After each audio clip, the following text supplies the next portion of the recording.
not gonna hold you. Excuse me. Like that bar was just so crazy because it was just like, was she a girl? So it's just like, how did you think of it, and why was you the first person to really think of it? I'm just sure realistically, only Lotto could get away with that bar because I don't know if dudes could kind of be that messy, but just they put two and two together. And I'm sure most of y'all smart enough. But just how she said, all these NBA dudes be on my body like I'm Durkio. And you gotta think about it. How many, of course, all the NBA dudes, they NBA, whatever. It's a bunch of them. Y'all go watch the little YouTube documentary and they'll tell you how many of them. But they all beefing. So if they see Dirk, it's on site.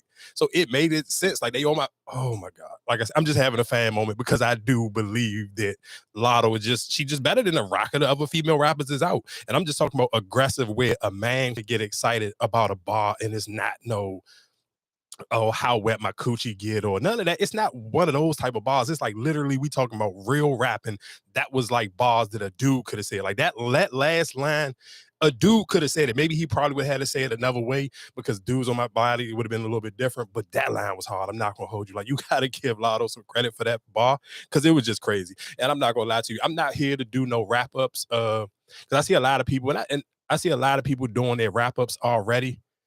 And my excuse is going to be Nicki didn't drop yet. And I'm talking, of course, all this trash. Of course, I love Lotto, but I do feel like you got to have some respect for the queen. You got to be able to give her time to drop and say, because what if she put out a classic and you just replaying it and then you do your 2023 music wrap up and you didn't even give that album a chance yet? To me, just as a content creator or somebody who critiques or speaks on music on a weekly basis, to me, it just would have seemed crazy to sit here and do a wrap up of any sorts without bringing up the Nicki project. Like that just to me just didn't make sense. So it was just like, I'm like, cool, I can let it wait. To me, I probably realistically, I won't even do mine or even check mine until like maybe the week of Christmas because it's just like so much music come out and we talk about music constantly every week. Like what new music out, what new song, what album did you like? I kind of felt like, dang, I need to go back to the beginning of the year and kind of have a free digest pause, if that should be paused, because it's like, how can I really break down everything I listen to if I'm listening to something new every week? Like how many albums did I actually get to just like replay because I actually like it, not because, okay, I'm just listening to it because I got to talk about it this week coming up. So I just realistically want to give myself a chance to actually listen to the music, actually critique, like really just get to digest music as just like as a fan. Like if I'm just like, okay, what do I like? What am I still playing? Do I still feel like Put It on the Floor was the song of the summer? Do I like whatever the case may be? And even just with certain things where it's just like, okay, about that Gunna album, like, okay, when it first came out, it gave a lot of shock value to it, but do it still hold that same value now? Okay, after we over the whole snitching thing, that then came and passed and went, do you still hold that project as high as you did when it had shock value to it? When you was like, oh my God, I can't believe he did this by himself. Now, when you go back and re-listen, do it still hit the same? So those is like, to me, that's why I kind of don't want to do the wrap up, because I do feel like if you speak about music, and of course I'm talking about for the regular person who just listen to music just because you like whatever you like, it's cool, because I'm sure yours wouldn't change. But I'm talking about for people who create content, I kind of want to be able to stand firmly on what I listen to, because I want it to still make sense for all the videos that I'd have made all year long, all the takes that I may have had on projects all year long. I at least want my list to make sense. Like, I mean, of course, realistically, I know blind eyes closed that I can sit here and say Drake is by easily number one, but I can't be honest. I don't necessarily know who number two is, because I know I had moments where I kept listening to endless ESTG projects. And for some of those people, like if they was really playing the numbers game and wanted to be on everybody's wrap up list, he probably did it the smartest way, because he dropped so much music.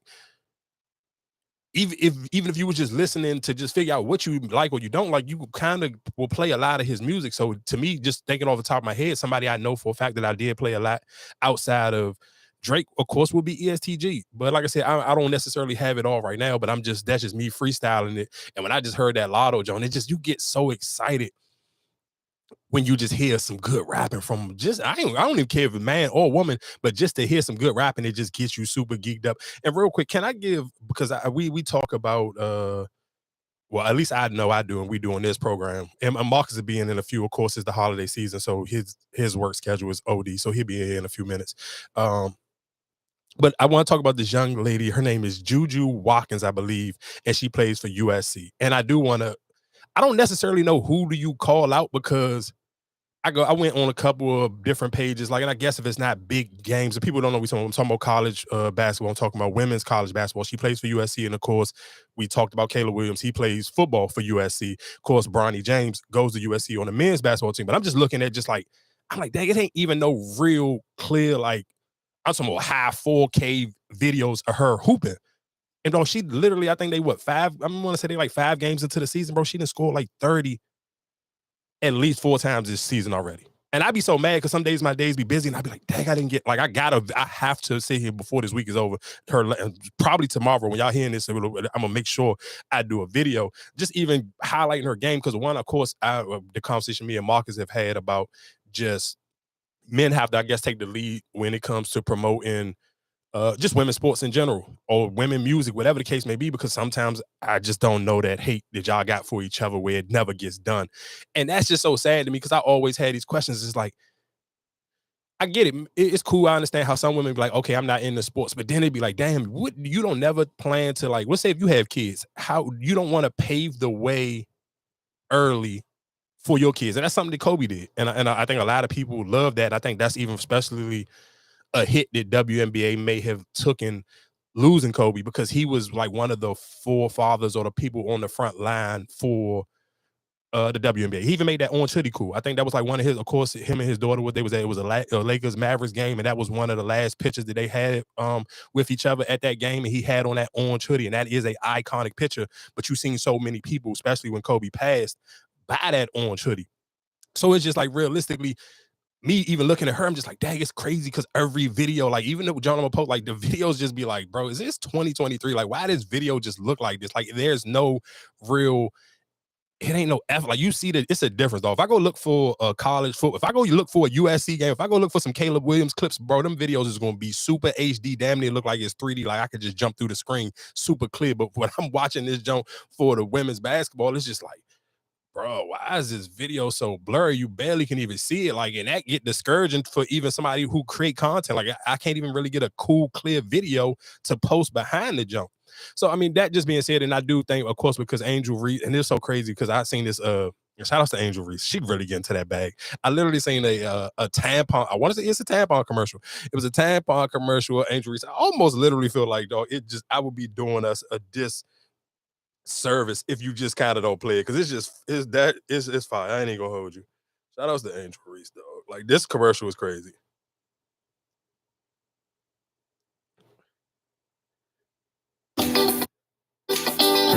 I got my period in 8th grade, so yeah, pretty much everything is awkward at that age. I was so intimidated by tampons at first, but my mom showed me how to use them because they were an absolute must for me during the basketball season. Please don't miss out on opportunities because of your period. Tampax gives you comfort and protection so that you pretty much can do whatever you normally do.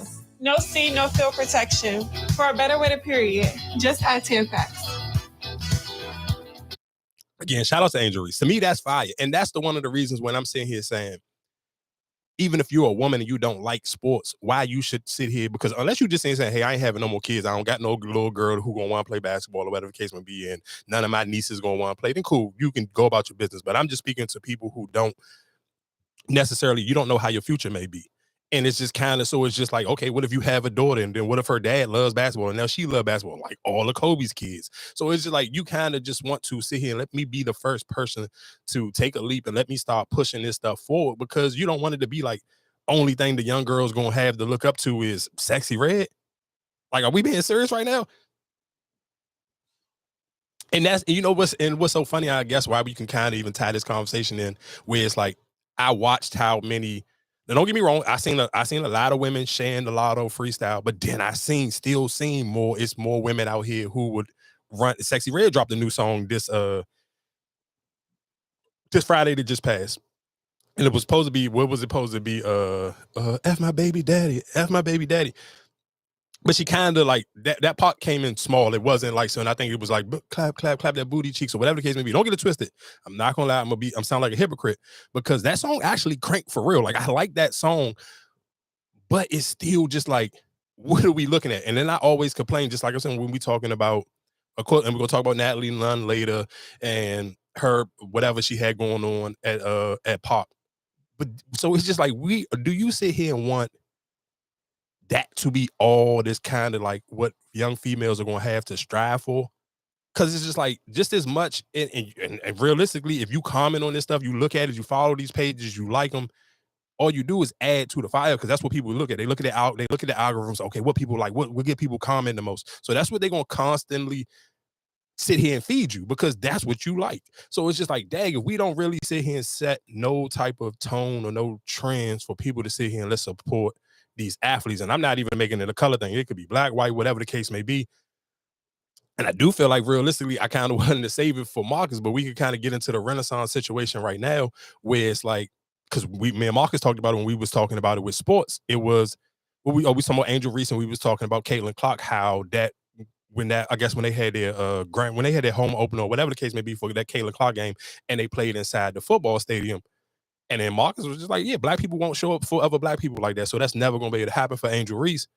Where it was like, okay, same time Beyonce, Taylor Swift, both of them put out a movie for their album. I mean, for their concerts that they did. They just tours. They both did the exact same thing. I haven't seen either one of them, so I don't necessarily know if they look the same, but the concept is the same. It's a tour movie. So they recorded it, whatever the case may be. And Taylor Swift's first week sales for that movie was like $93 million. Y'all want to know Beyonce's? It was like 27 million. So we talking about what we talking about? Almost like 70. What was that? What's that? My math kind of off. Was it like a 70 million difference? 70 million something difference? Like that's a huge difference, dog. So that's my point of when it's just like we gotta kind of figure out a way to support at the same level. And I can't even say I get it because it's just like I don't. Because I feel, I mean, for me personally, if I like something, I'm at least if I don't share it on social media, because of course, I mean, time frame, you might be busy, you might be working, but I'm going to at least come on here and talk about the stuff that we like from whatever TV shows, the music, whatever the case may be. I make sure I take time out on that, even starting the episode early. Most people wouldn't sit here and talk about a college athlete. And like I said, literally, she broke Lisa Leslie record for the most 30-point games as a freshman. She's a freshman, dog. And I don't even feel like she get the coverage that she should get because you're quick to see everybody pick up Bronny. Oh, Bronny got cleared to play for USC, whatever the case may be. And then you see everybody clipping up, oh, LeBron said he'll miss a Lakers game, whatever Lakers game it is, the first time Bronny played, if they got played on the same day, he gonna miss it. Like you see that so much, but I see nobody. Only reason why I know about this young lady Juju is because I follow women's sports pages. I follow women's ESPN, and I follow all the college basketball pages. And again, shout out to Angel Reese because she was one of the people who opened my eyes to even want to follow this stuff. But it's just how that push and that support just not there from our community. And it's sad. Like I said, and the easy way to tie it in, we can get off of sports and we can tie it into Beyonce, Taylor Swift. Like you can't sit here and tell me like if somebody say something bad about Beyonce on social media, it'll be a big deal. Like everybody made a big deal about her, what was the lighting or some stuff, and they was talking about how she was playing with her skin or whatever the case may be. It was whatever the picture was going on through the week. Look how much conversation that got. But again, why not go out and support and buy those tickets? If you that obsessed with Beyonce and everybody care that much about her, why not go support and go to the movie theater? That movie is way cheaper than sitting here going to the concert. And I'm sure a lot of people did go to the concert. I know diehard Beyonce fans who I watch go to the concert, and they definitely went first week to go see this movie. So I'm not talking to them, but I'm just talking to the other people who, if you got the audacity to get into the comment section about her color being lighter in a picture, or the support, or any just form of support and just people of your own kind in general. Because it's just like I said, I don't know. We all don't. Nobody knows the future on how you really have it planned out for yourself.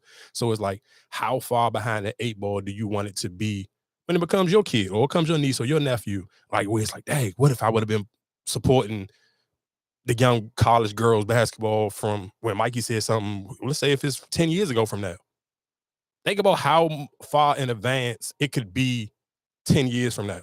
Like, Angel Reese has literally got a tampons commercial, bro. You got to think about how big that is for just female athletes in general. It don't matter the color, but especially for a black female.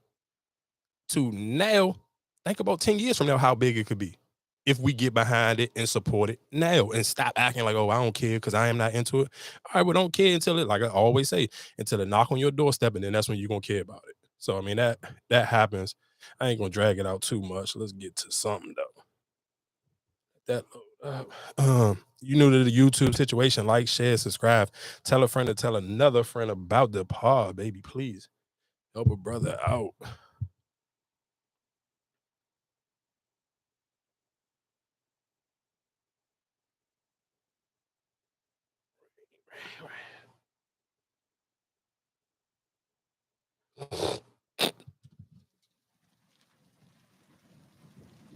Dusty's.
Turn your mic up and stuff. Just turn your mic.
Ooh, rain down on me. I said, rain down on me.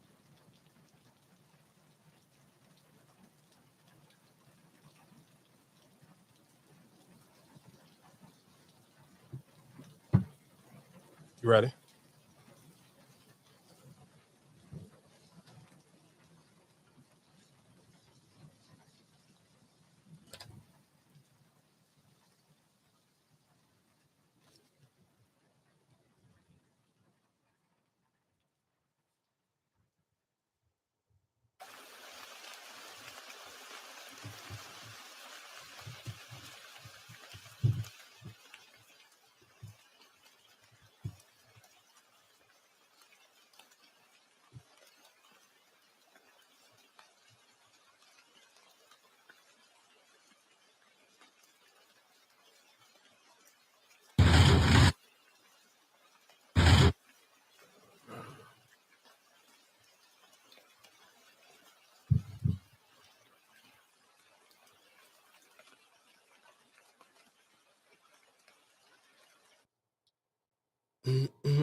Talking to your mic real quick.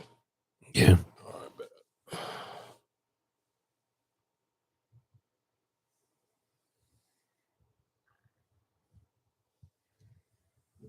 Nails done. You going to go get your feet done. You moisturize every day. What kind of man are you?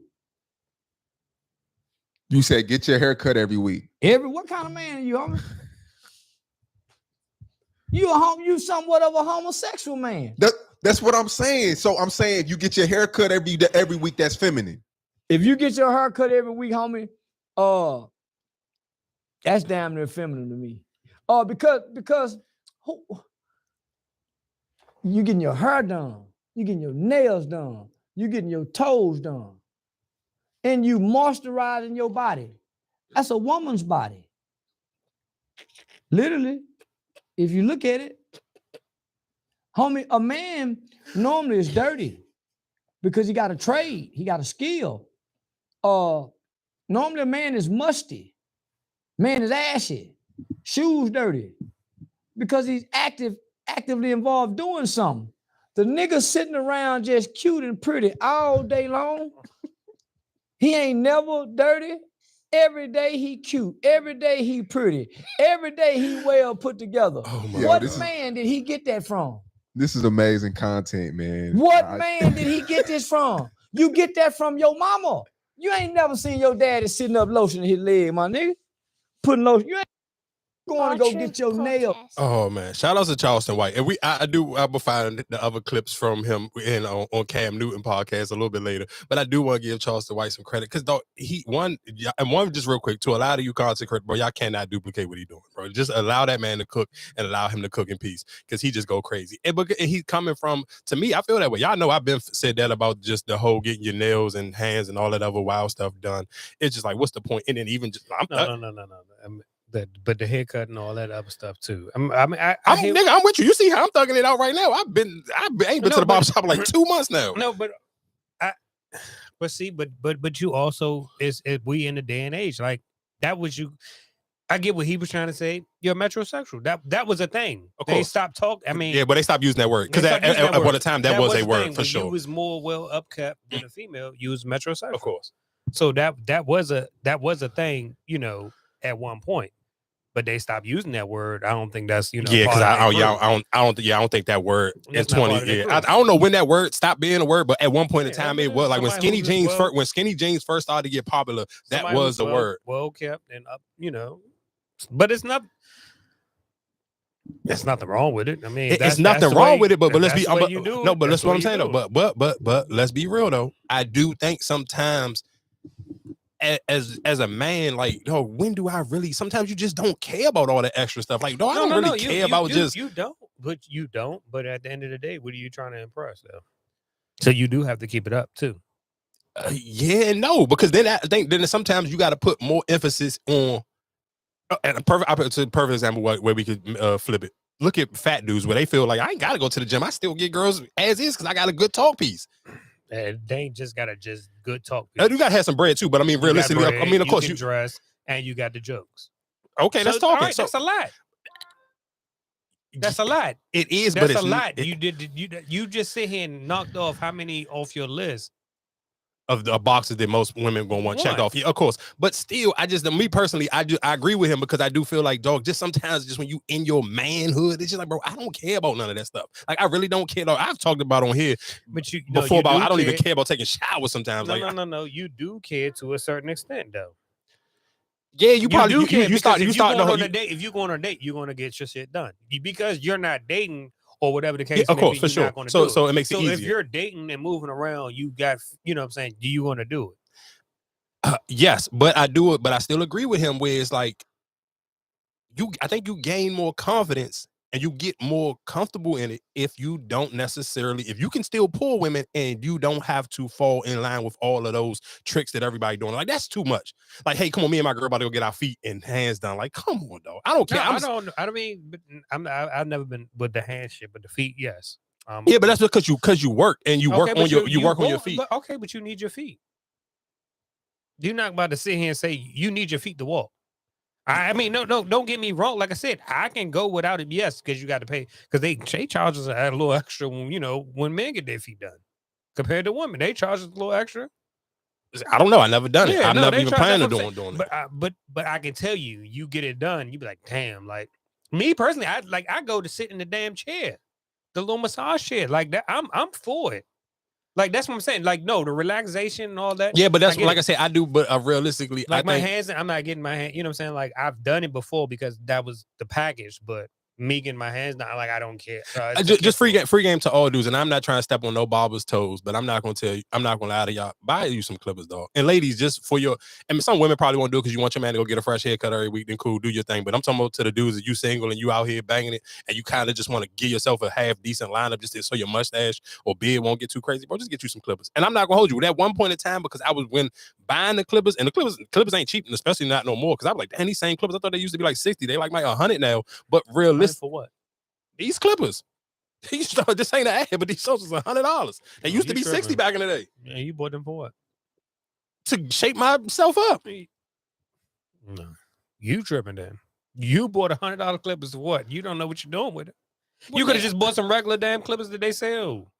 This is regular clippers. Them regular clippers. That's the barbershop clippers. You could have just bought some regular little just trimming. What's the name to cut your shit? If that's the case. Oh, well, I don't know. The only reason why I bought this because I just remember this same Silver Jones. Yeah, I had a pair before, and they were 60. No, but at one point in time they were 60.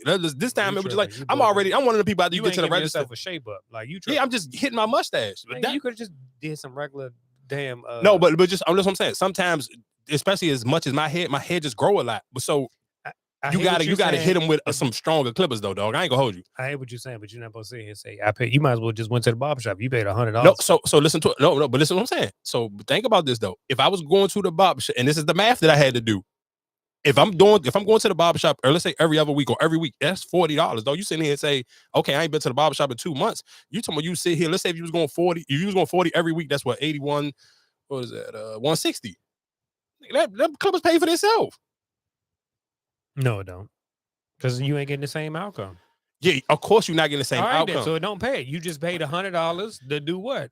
Just shave the mustache. You could have just used some cheaper clippers and shaved. You got the same outcome. Maybe not. But like I said, I'm with Charleston White. I get it. All I'm just sitting here saying is I don't believe in. You'll be surprised how many women you can still get without doing the most. You can't say that. Why not? Because you won't sit here and post yourself looking like not the most.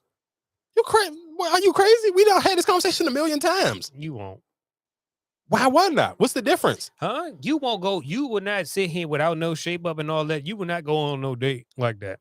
I've been on dates like that, and girls be mad, like, "Oh, you got a haircut for the podcast, but you didn't get a haircut when we went out on a date." I can screenshot you this text. Like I said, the point is, so listen to what you're saying. If you say, "Well, I agree with Charleston White," we should just be thugging it out. We should what she said to you is, "Oh, you can clean up for the podcast, but you won't clean up for me." That was a problem, right? So would you go back again on a date looking rough, or you gonna clean up for her? If I can't go like this, then I'm not. This is clean as I'm getting for a minute, dog. I just don't care. Like it's just not that deep. Like it ain't that deep. I'm with Charleston White. I'm not gonna lie. I stand for Charleston White for president. I ain't even gonna hold you. Like Charleston White be speaking. Yo, he be getting in his bag, and I'm not gonna hold you. Cam Newton is smart because I'm gonna tell you what Cam Newton did. He ain't post too much of that joint. The Charleston White. Yeah, he posted that all over. Hell yeah, that joint was all over Twitter. So but only reason why I'm saying he's smart is because I feel like I'm gonna give enough pushback because I know realistically Cam Newton and Deion will probably see each other, but I feel like Cam kept staying on that Deion point because Cam probably really felt what Charleston White was saying, but he can't say it because. Wow. What did he say about Deion? I gotta find this clip because he was going crazy. I'm not even gonna hold you. Charleston White was talking that talk. He was smoking Deion boots. I ain't even gonna hold you. Where that joke to that? And shout outs to Philadelphia for just here we go. Let's go. Charleston, like I think everything that you're saying has some truth to it. It's just the delivery. Standing. There's no denying that you're standing for and by your people. Well, here's the thing. When you're addressing evil, you can't worry about the delivery. When you're looking at the conditions of our community, you can't worry about the evil when you got kids that kill kids and say we smoking on Tuka. See, they wasn't worried about the delivery when these kids in Chicago were talking about smoking on Tuka. Mm-hmm.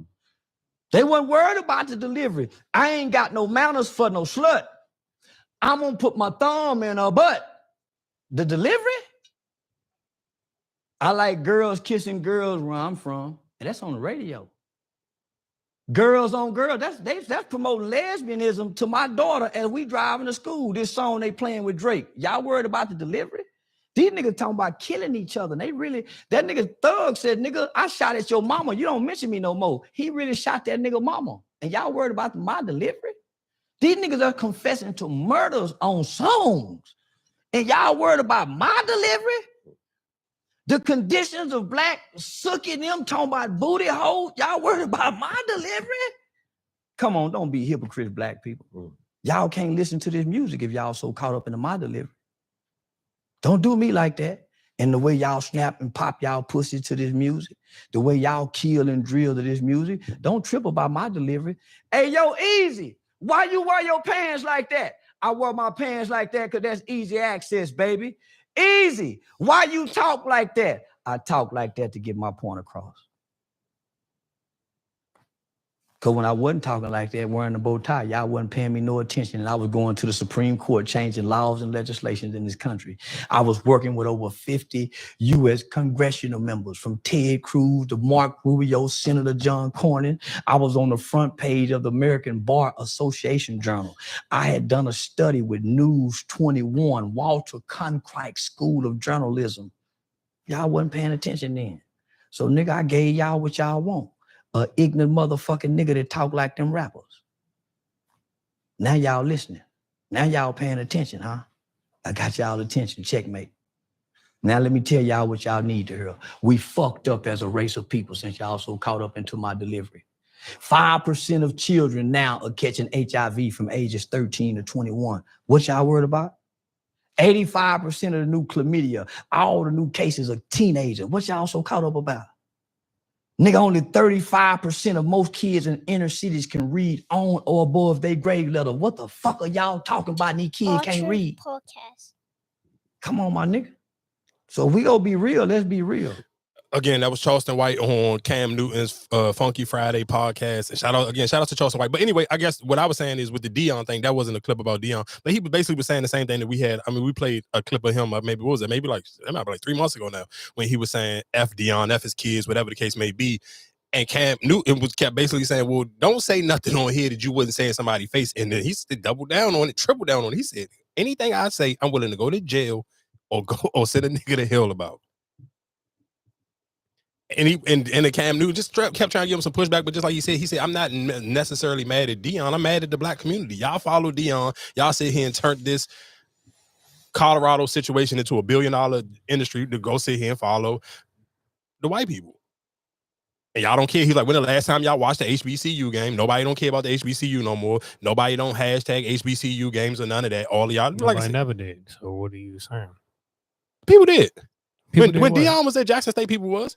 Even like what he said with all the rappers were showing up at the Jackson State games. Yeah, because they wasn't paying to go to them games. They was showing up because yes, I was asked to be there. You was not paying to go to them games. Nobody. Yeah, I mean, but you think whole time? So you think Lil ain't paid to go to this Colorado game? No, don't take too long to think about that. That's what I'm talking about. You what he's listen to what you're saying. You're talking about if nobody talks about the HBCU game because nobody goes to them. Nobody watches them because it's not televised. Right? They are televised now, but go ahead. They televised on what? On ESPN. I watched the Jackson State game in the gym this year. Oh, I didn't even know they still cover Jackson State. Hell yeah. Because I want to say Ed Reed is the coach there now. No, he got another job? I know for a fact that they have one of those ex-football players as a coach right now. I can Google it real quick, but I'm almost going to go on the limit. I'll say it's Ed Reed. I know what's name coaching basketball. I didn't know Ed Reed got another job. I remember he got Jackson State football coach.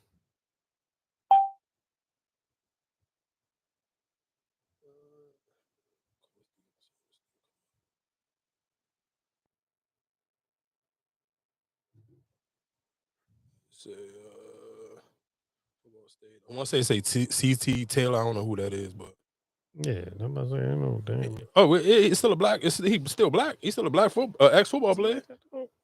But like I said, but still, even just perfect example, that whole Prime, that Amazon Prime, they don't got that no more. That's gone. That was Jackson State. The first that Deion Sanders, that Coach Prime was on Amazon.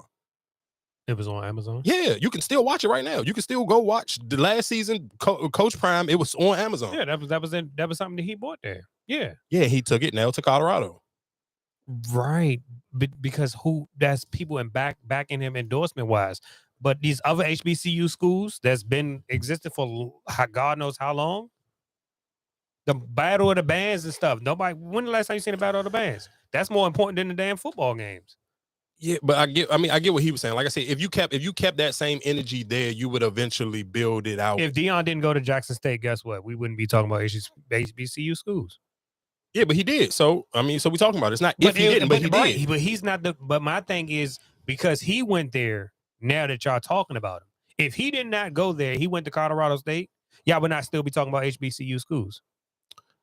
Yeah, no, I guess no, it's not. No, yeah, it is no. You would not be talking about HBCU schools. Howard Homecoming, all them other games that what's name, just like even with Chris Paul and them, how they try to incorporate them during the All-Star break and try to y'all don't pay attention to those games. You can't say y'all because you do. If you did, somebody like I'm sure somebody else like you, if you know about it, somebody else know about it. Nigga, you're not the only person in the world to know about it. So you can't say y'all don't because if you know about it, everybody else know about it. My point, then you can't sit here and say that because Deion did this. You listen what you just say and say me. As a demographic, my 1%, right? Mm-hmm. What you're saying is I can't sit here and say nobody watches it or because I mentioned. Yes, I see it because I follow the NBA stuff. But I don't sit here and be like, I'm going to this HBCU game or I want to watch this HBCU game. I don't watch the games. I just see it on because it's on the NBA app.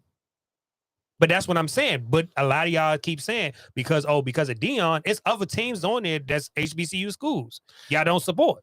I hear what you're saying, and that's saying one of the things that he was saying. But two, again, I know for a fact that I personally would not have bet not $1 with Colorado this year if Deion Sanders wasn't there. Right. I hear you, but like what I'm saying, because of him. Okay, tell me. I even got a better example for you, and I can play from good old brother Stephen A. Smith. Monty, what's his name? They play with LeBron James. He's coaching the basketball team. Nobody watched the basketball team for Jackson State. AB throws shot. I don't know on who you talking about, but Mo Williams. He's coaching them. He coached them. Marcus, tell me. So are you trying to compare Mo Williams to Deion Sanders? Then what are we talking about then? It's a black coach, right? Marcus, listen, can you slow down and shut up? You're repeating what Charleston White said. That's what I'm telling you. And that's his point. Y'all don't care about it. No, you're missing the point. No, because people care about celebrity more. That's exactly what he said. Everything that you just said, because people care about celebrity. So when the bigger star should stay because people care about the celebrity. What and that's why people. If I'm getting paid, you tell me to take less money and stay there for what? Nigga, he's already a millionaire. You act like we talking about somebody poor. What? Listen. So what? Are you about to sit here and say, I'm gonna just stay here at this school just to what? Nigga, to bring the same stuff that he sold them. Okay. You don't remember none of his. You don't remember none of his early speeches. Okay, but do we have to sit here and pay buy their clothes, get them shit for Colorado? No. What he was saying. What's the New York Michael Strahan bought them suits and all that. He don't have to do that in Colorado. In Jackson State, yes, I had to buy them. So time out. And this is I'm glad you just brought that up because guess what he did when he got to Colorado? He didn't even make niggas wear no suit no more. That whole suit shit went out the window. You ain't seen not one person in no suit. Right, and all because this they have the sponsorship. They have Nike. They have suits.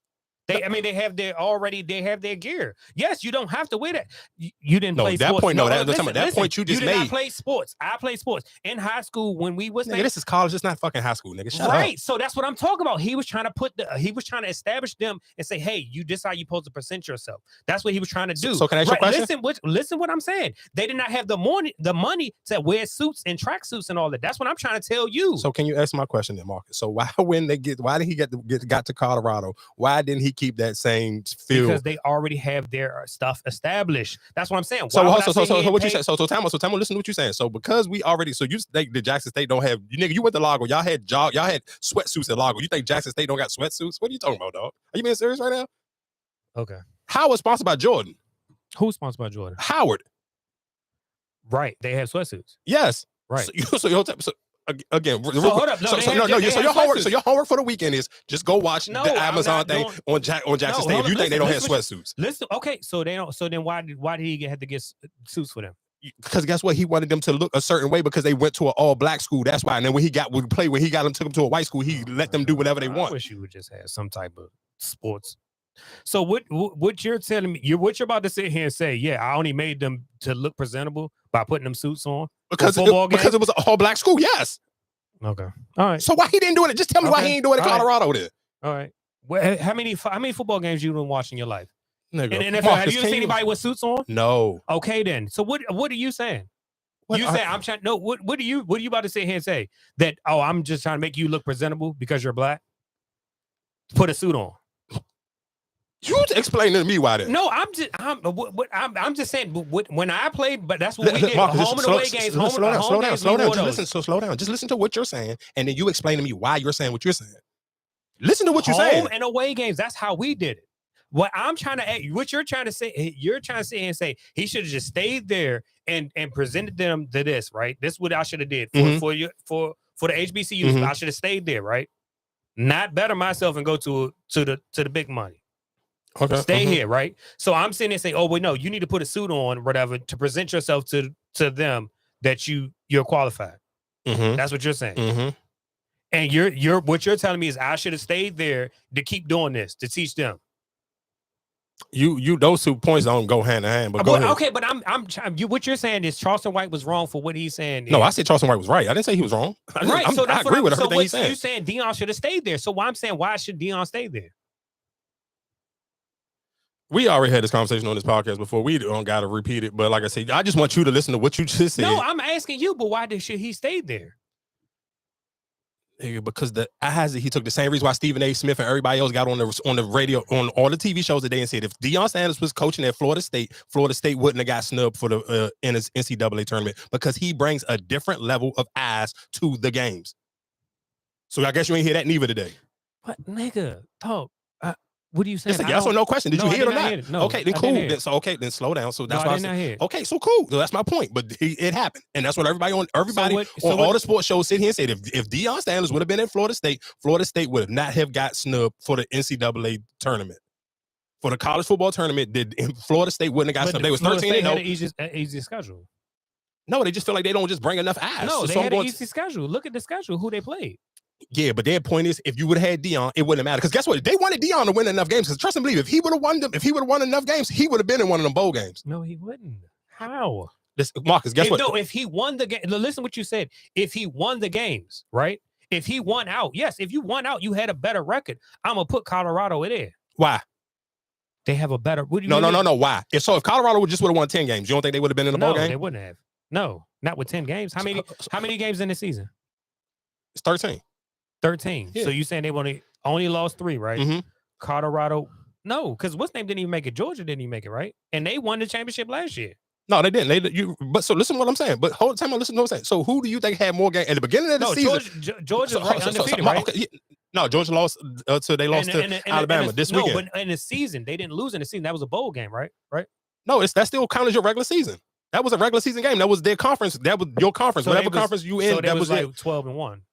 No, their final record. Yeah, now the season is over. They're 12. Their season is 12-1. Right, okay. So listen to what I'm saying, though, Marcus. And this will prove, and we can get off of this because I'm sure women don't care about this. So listen to what I'm saying. Just think about it, and you can Google this. This is not hard for you to Google. Who had more national TV games? Georgia literally just won, like you said, won the Super Bowl at the beginning of the season. Who was the most talked about college football team?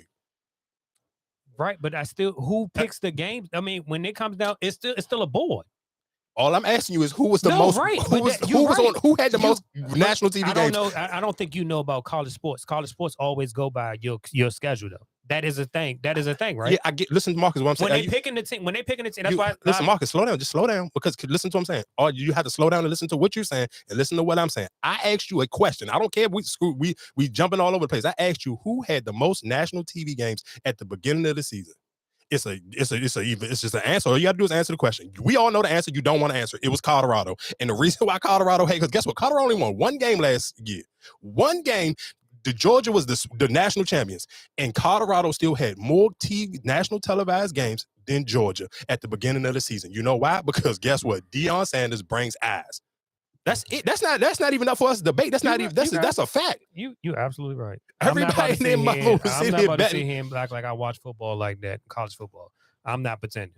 You're right. But don't. like I said, but the people who's upset, like you right now, saying, "Well, he should have stayed there." I don't understand why he should have stayed there. Because I just told you why. Because Okay. because he had all the national TV games this year with a team that literally because he had more national TV games than the team that won the national championship. But last would year. you be just That's happy winning why. the HBCU championship? No.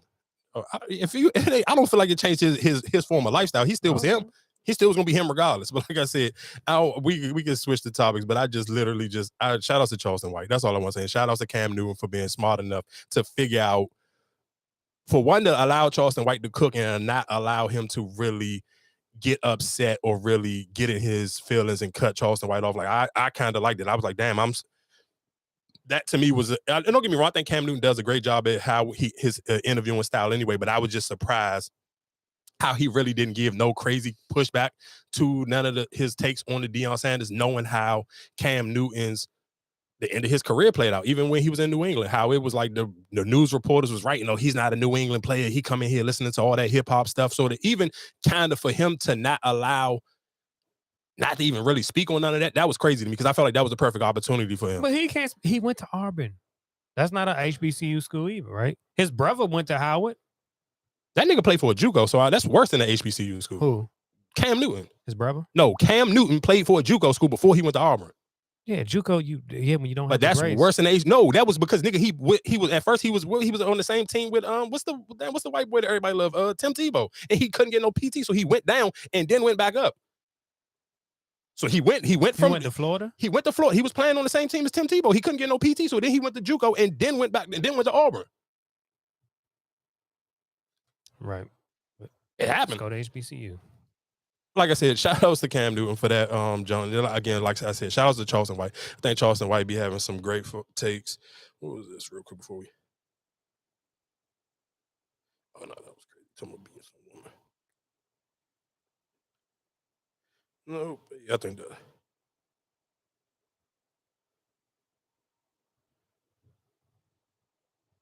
that. Statement. I ain't gonna say per se fuck Deion, but look, let's leave that part out. I'm saying it. But even though Deion Sanders had to make a professional decision to go chase a bag that Jackson State didn't necessarily have, let's not forget about the other HBCU coaches that's good. Deion knew they didn't have the bag when he took that on. It was already an agreement that we know we go struggle. He even agreed to give portions of that to that facility. He already knew this. The white folks just came and do what they always do. Come get the nigga and take the attention that he was going to bring on the HBCU. Now this big old light that could have been on these HBCU is now on this one white school that's 92% white. Well, and I ain't really saying fuck Deion. I'm telling black people to say fuck Deion. And they won't. Well, we took our love and our support to Colorado and we forgot about all these HBCUs. If you was in Deion Sanders' situation, you would have stayed at Jackson State? No. No. I would suggest you say in that state. Let that load up.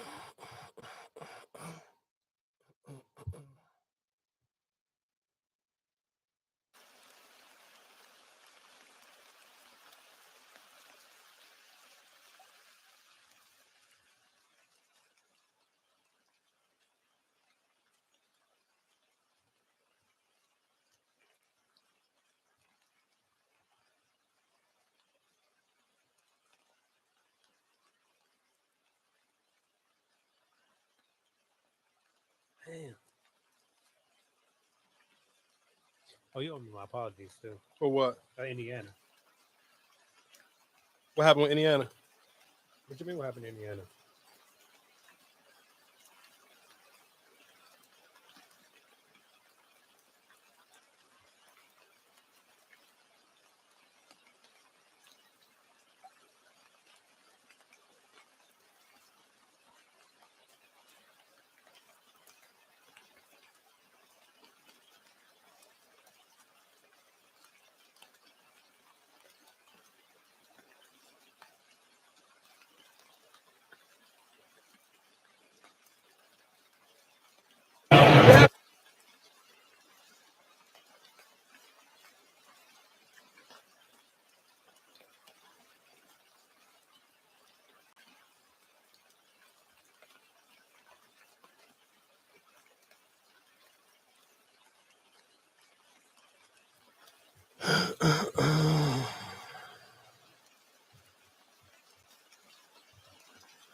You ready?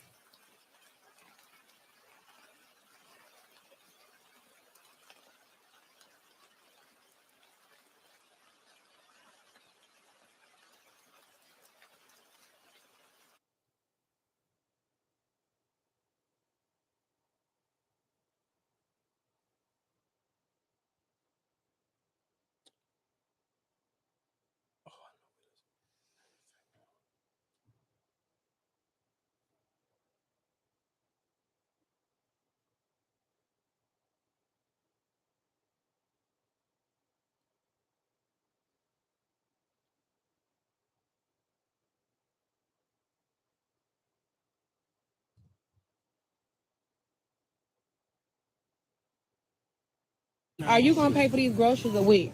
I don't have enough money. I don't have enough. Put it back. I have to feed my 1-year-old, and you telling me so you can date me, but you can't pay for this stuff. That's what you telling me? Is that what you telling me? See, that's how these guys do, baby. They take you out on dates and don't want to pay for your stuff, and then he know I got a 1-year-old baby. You don't even want to buy my baby clothes. That's how guys do nowadays. They just date you. $472. Okay, are you gonna be paying today? Oh my God. How are you paying? Yeah, this how it is. Guys be wearing the hottest shoes. Thank you. $200 and $300 worth of shoes and don't even want to pay for the stuff I had to pay for it, yeah, because I've been dating this guy for about maybe 2 to 3 days. And baby, this how they do. But I just went ahead. I'm probably gonna break up with him though, baby, because I ain't got time. Look at him. He can spend $200 to $300 on some Nikes, but he want to help me pay for my baby stuff. So you know what? I don't have time. I'm just gonna go ahead and cut him off. As soon as we get out here, I ain't gonna cut no show at Walmart. Matter of fact, you don't even have to push the basket. I can push the basket. I don't need you to push the basket. But are you? All right, so no. all right, so for people who don't know what was going on in that video or that clip, it was a young lady and a man. I guess they've been dating for like, let's just say for like a month, right? And she obviously got a 1-year-old, which she said. So she's expecting this dude was like, they in Walmart together, they in the store together, and she at the register, her bill come up to $400, and she was saying, "Hey, we've been dating for a couple weeks now. You gonna help pay this out?" Fuck no. So I guess, I mean, real, of course, he just, and that's why, I mean, of course, it's the internet, so you don't know what's real or what's fake because you already coming to the register recording or whatever the case may be. But why are you expecting me to sit here and pay this? It probably depends on the woman. I ain't gonna hold you. Depending on what woman. You got a 1-year-old. And you expecting me to pay for what? You think this ain't that? I'm not saying that this video ain't real, but you don't think that scenario not real? Though Y'all niggas crazy. It's dudes out here doing it. Okay, you crazy. Nah, you crazy if you think it's not happening. And like I said, I think you're crazy if you about to sit here and pay that for what? Why? Why did we go to Walmart? Because you had to go get groceries? I mean, that's what she said. So I'm supposed to go with you to go grocery shopping. Well, so why go there? That's a date? No. So my question is, is that a date? Going to the grocery store. I mean, you going grocery shopping. That's a date. It can be for some women. It depends on the woman. No. We're not going grocery shopping for my house, right? We're going grocery shopping for your house. Mm-hmm. That is a date for me, right? I mean, for you. And I'm supposed to sit here and pay that. It depends on the woman, dog. Y'all niggas tripping. We not sitting here going to grocery shopping for the house for us. I'm going grocery shopping for your house. Yeah, I mean, it's a brand new relationship. So I mean, obviously it ain't their house. He just right. So it's a brand new relationship. You came in with a baby. Mm-hmm. And I'm supposed to take care of this baby. She just, I ain't saying, I don't think she's saying you're supposed to take care of it, but y'all in Walmart you're pressing together. me out, but you didn't press the baby father out. Make that make sense. All right, just free game to any dude that's listening right now. One, don't go to no goddamn Walmart or no Target with no woman if you ain't planning to swipe that card or spend that cash. Let's just be clear. Why is that even in the... So why go with her? Why you want to play tag along if you know for a fact you don't want to spend no bread? I'm not disagreeing with what you're saying, but all I'm just saying, let's just use common sense. What's the point? The same reason why people don't like taking their kids in the Target or Walmart because you don't want to buy them no toys. So why would I sit here and go with a woman to Target or Walmart so she can do shopping and just watch her pay for the situation? And then you think right, because you asked me to be there, which most females, yes, you want somebody. That's the thing. Females don't want to be by themselves. They want a guy to be there to take care of the bill. Mm-hmm. So you ain't call your homegirl. You ain't called the baby daddy. You ain't called the kids to come with you.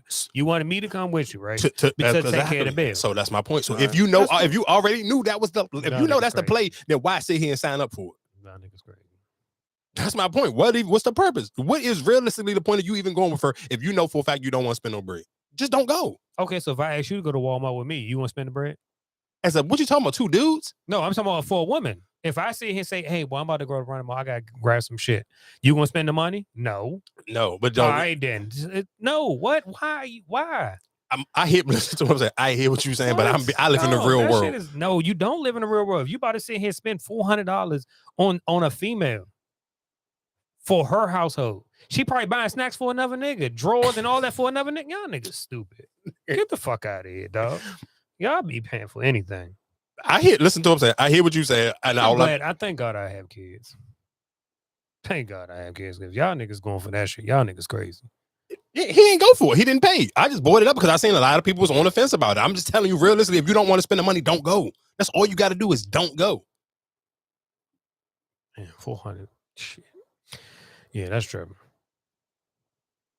Y'all niggas tripping. But again, like I said, if I'm being honest, it depends on how bad the female is, how that conversation or how that situation will go. Because I'm not about to sit here and act like I'm above never going to Target and blowing some bread. Because I've done it before. I understand that. Yes, on mine. But I'm not about to sit here and pay somebody else's bill just because I want to spend time with you. Yeah, like I said, it depends. So hold up. You pay that $400. Did she still want to go out to eat, right? Can we be honest? And it's not no shade to people go to Walmart. I'm sure if you spent $400 on her in Walmart, she would have been cool though. She probably would have sucked you through your socks. No, she wouldn't. She still want to go out to eat. That $400, you can spend $400 easily in Walmart. Easily. I do that easy. Yes. You gonna buy a lot of stuff, dog. No, you don't have to buy a lot of stuff. You do not have to buy. You can buy at Walmart for $400 if you don't got a lot of stuff. No, you can spend $400 easily in Walmart. And yes, my thing is that's what I'm saying. For what she had, she said push the cart. It wasn't even a cart. It was a cart, nigga. She had a whole cart full. That looked like a little tote. No, nigga. This was a real cart. That was like, nigga, like she went Christmas shopping. You tripping? That whole cart was full. Nigga, that time we went to Toys R Us, nigga, you spent way more than that. But that's what I'm saying. So that's my, you in Walmart. Yes, you can spend over. But listen to okay. So this is what I'm saying. That's the difference. So we're talking about sitting here and for Marcus talking about this is when Marcus only had one kid and that was my only niece or nephew and everything was new to all of us. So allowing a kid to be able to sit here and like whatever you can pick up, you can get. So of course we in Toys R Us and this is how long ago y'all know this was because Toys R Us was still open at this time. Toys R Us don't even exist no more. But just the whole point. Where's the Toys R Us at? It's still Toys R Us. Toys R Us and Macy's. And it's one in the New Jersey Mall. Oh, yeah, but we talking about one. You talking about not Toys R Us at this time used to be they were just as common as a Target or a Walmart. So, but what I'm just saying is even Walmart, like when I thought I talked about it on here, I might have didn't because Walmart t-shirts is even cheaper than Target. So that's what I'm saying. Yes. Listen to what I'm saying. I understand if they was in Target, it could get. I talked about this a million times. When me and Bella used to be on here, just how you can spend money on. Trust me, I'm frequent at Walmart. That's why I said you can spend that easily. Easily on home appliances and stuff. But I still think you still don't have a lot of stuff. You still can spend that easily. Trust me, man. Like I said, maybe for my youngest birthday, right? I said whatever you can carry, you can get. He do his little thing. That's what I'm saying. You can easily spend that. With no, you know what I'm saying, like not paying, I get what you, but then we talking about toys, but this was her just, I don't necessarily, right, I mean, because we don't know what she got in there. Groceries and stuff like that in Walmart. That's why I said you can easily spend $400 without. Oh, okay, so cool. It was another thing that was floating around on social media, and I guess we could tie it in because these two things go hand in hand.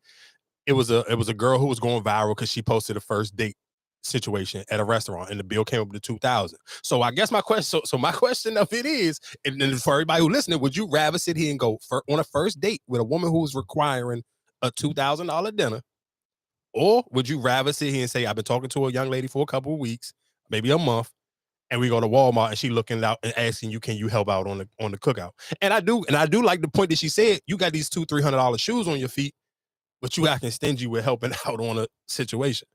Obviously, this is my only thing, right? Mhm. Obviously, that situation wasn't the situation that it is. Because if that's the case, then I've already been helping out beforehand. You can't say it. Like I said, my thing, you just this one moment. Oh well, yeah, you can't. You obviously, I'm still around. If I wasn't that no good nigga, you would have been cut me off, right? Yeah, or this could have been the first chance that we even had to kind of operate in this situation to see if Right. that So was. if this is the first chance we had to operate in this situation, you asked me to split this bill, and I'm sitting here providing for your household. You said you only got a 1 month, right? We're not buying Pampers and all that shit. Mhm. We buying shit for your house that you didn't even have already in your house. Mm-hmm.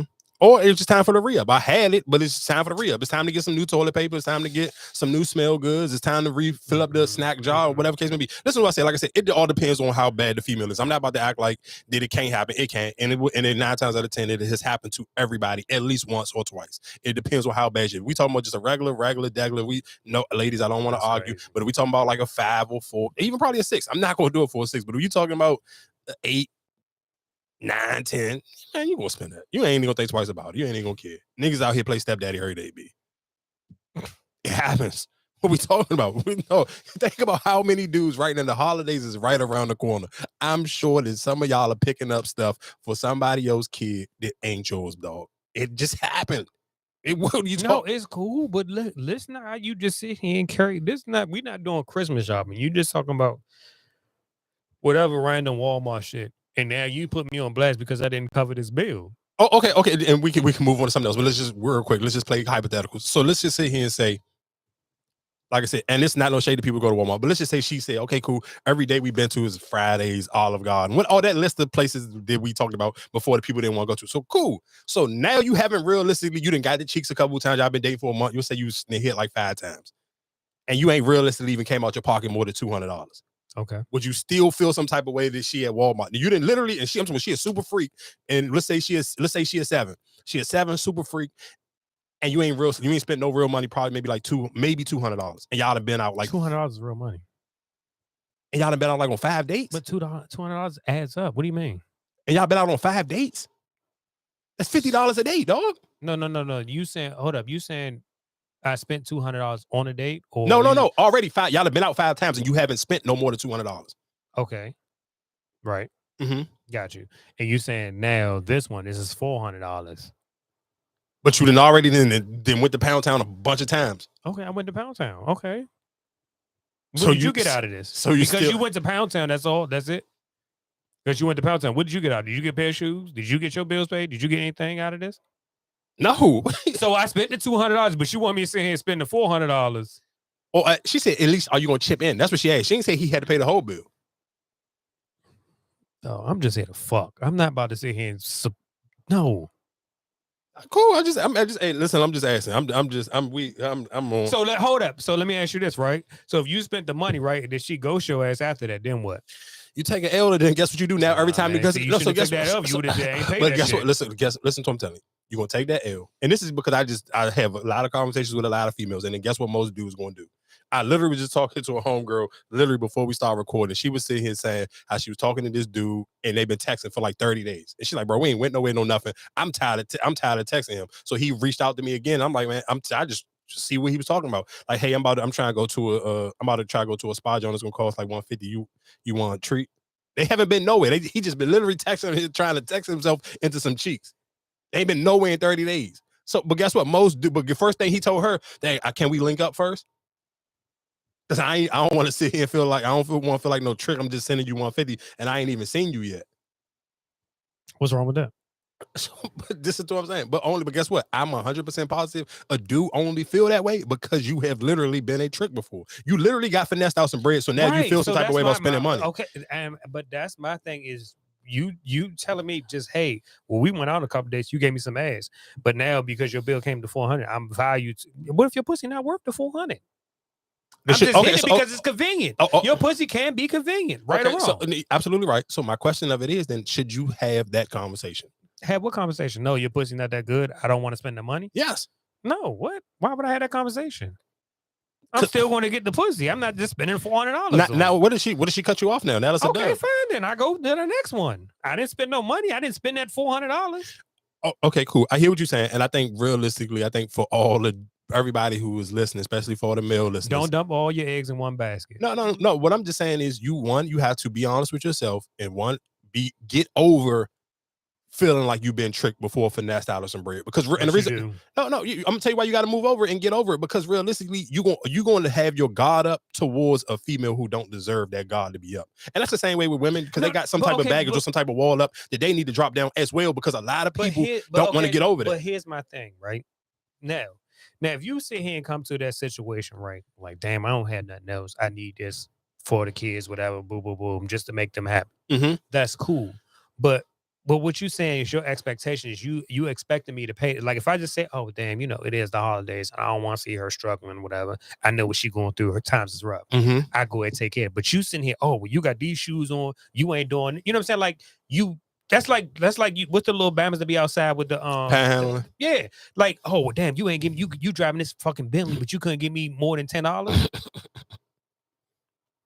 I mean, that's what I'm saying. It's not genuine. So, like, and that's my thing. Like, yes, a lot of people get snubbed or tricked. You know what I'm saying? You do the tricking and then you fuck up. Like, damn, nigga got me for that. The $200. Of course. But that's what I'm saying. You're more cautious with your money. Of course, for sure. So for you to see him be like, well, damn, why you ain't spend that $400?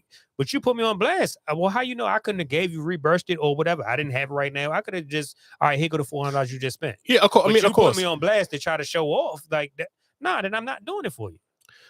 I mean, of course. I mean, realistically, let's be real. I do. I mean, of course, it's 2023. I'm sure 9 times out of 10 that was just. It's a video. I feel like a lot of times, people doing it more. It's just for skits. It's for the reaction. It's for to get people to have these type of conversations. But I do feel like sometimes, just for men, we do need to have these conversations, because I do know a lot of men who realistically, you could be easily being cheap and missing out on a good girl because you got finesse before, and you're still going to every cheap.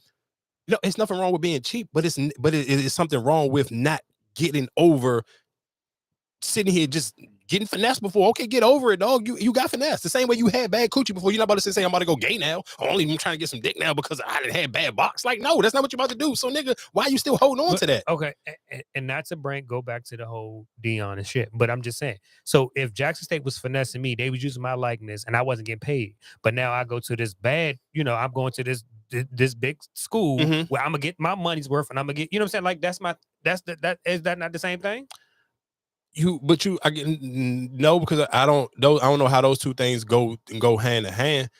But if Jackson State was pretty much using Deion Sanders to keep people coming here, to people enroll, to keep people whatever, boom, boom, boom, we getting these games, we getting them. Like I said, them college games, nobody goes to them. But now, everybody's coming here. We selling out these arenas. That money that you're making over there, you're not giving it to Deion.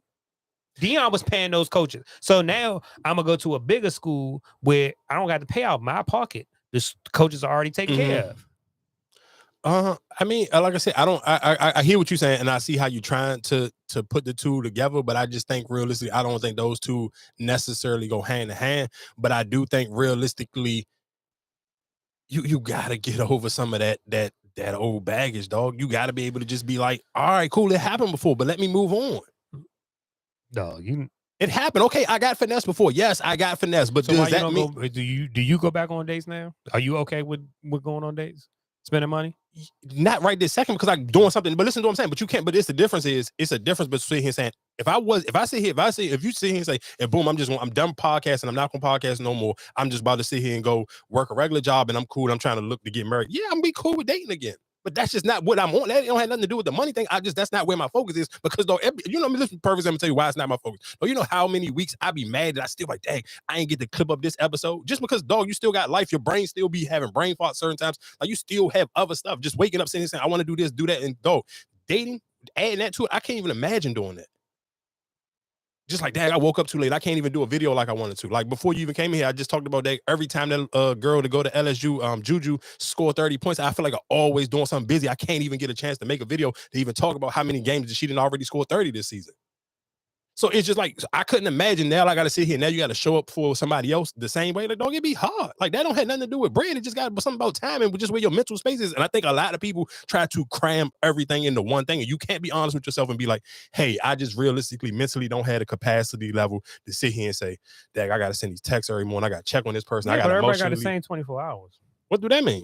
Everybody got the same 24 hours. This is how you use it, though. Yeah, I don't want to use mine on dating. So That don't have nothing to do with spending money. I just don't want to use my 24 hours on dating or sitting here courting somebody mentally, trying to show up for somebody emotionally or mentally. I don't want to do it. I'm cool.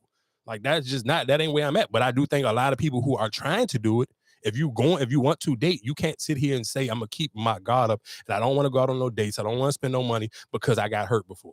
Women do it. And they don't need to do it too. That's why I said it's a two-way street. Oh, nigga cheated on me. He did me wrong. You keep your guard up. But then guess what? And their relationships won't be successful neither. Are we going to tick for tack? Like, am I going to sit here and keep trying to show up because they not showing up a certain way? No. How you going to how realistic? How can we build something official if I'm sitting here? I'm gonna sit here try to match your petty every time. I don't think it's matching your petty, but I'm just me spending the money. That don't really keep you around. I can spend all the money in the world, but do that keep you happy? No, but listen to what I'm saying. I'm not sitting here saying spend all the money in the world. All I'm just sitting here saying is don't sit here and be stingy with somebody who may not even be asking for as much, but because your guard is up on spending money, you don't even want to treat this girl who's just like, I just want to go to, let's say, Cheesecake Factory. You don't even want to take her to Cheesecake Factory because somebody hurt your feelings who took the Maestros and she blocked you after Maestros. That's what I'm talking about. I'm not sitting here saying, oh, but that's living beyond your mean, right? What you mean? If you saying, okay, I took her to Maestros, right? Mm-hmm. And shorty blocked me, right? Mm-hmm. But you took her to Maestros, so let's say your conversation wasn't good or whatever the case may be. Mm-hmm. She just wanted something to eat, so you took her to Maestros. Mm-hmm. But that's your bad judgment, right? You took her to Maestros just to try to impress her. Mm-hmm. You didn't have to take her to Maestros. Of course. So that's on you, right? Of course. So listen, so you just proved my point. So all of that was on you. So why should you sit here and carry that same baggage to the next person? They don't deserve that because that was your fault. What you just said, that was your fault. Right. But so my thing is stop putting your bar high to achieve something that's low, right? You putting your bar, why I'm taking her to Maestro, but why you had to take her to Maestro? You could have took her to anywhere. You had to gain for it. You could have took her to anywhere and you still got the cheeks. But you took her to Maestro's thinking, oh yeah, well, I'm taking her to this razzle dazzle place. I'm gonna get the cheeks because I took it to this. Mm-hmm. What is the difference? So, there's no difference, but you're still missing the whole point of what I'm telling you is you can't sit here and still take on that baggage when it was your fault. Like you just said, if I was sit here, if it was my fault that I didn't have to shoot for the stars, then guess what? I can't sit here and be so I don't want to sit here and show up for nobody else the proper way because I got hurt one time. That's all I'm saying. Like you got to get over it, dog. And I think that was a topic that I had that I wanted to bring last week. Who do you think realistically will miss out on, regret their dating experiences? Men in their 20s.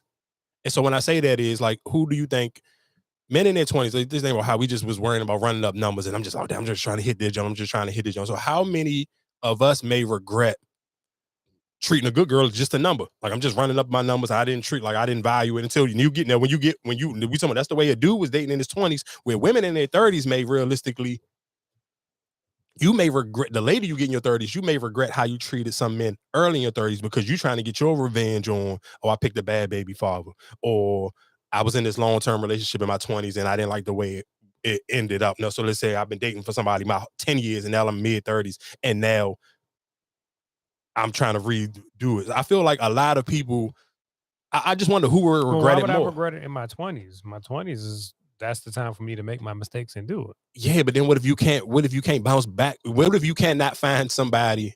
Because I'm sure most of it, if we being honest, don't find it till you calm down. So if I was sitting here running around fucking everything in my 20s, but now in my 30s, all right, I need to slow down. I need to find somebody. Yeah. So what if you can't? So what if one of those women you know for a fact that you shouldn't have just treated as a number, now you can't spin back because, all right, she in her 30s now, you in your 30s, and she just like, nah, nigga, remember what you did to me? You remember how I showed up for you? I was doing all this freaky stuff for you, and you just curved me. You just treated me like a number. Because I'm being honest, I've done it before. And sometimes, and when you get in your 30s, like it was, I remember I talked about it.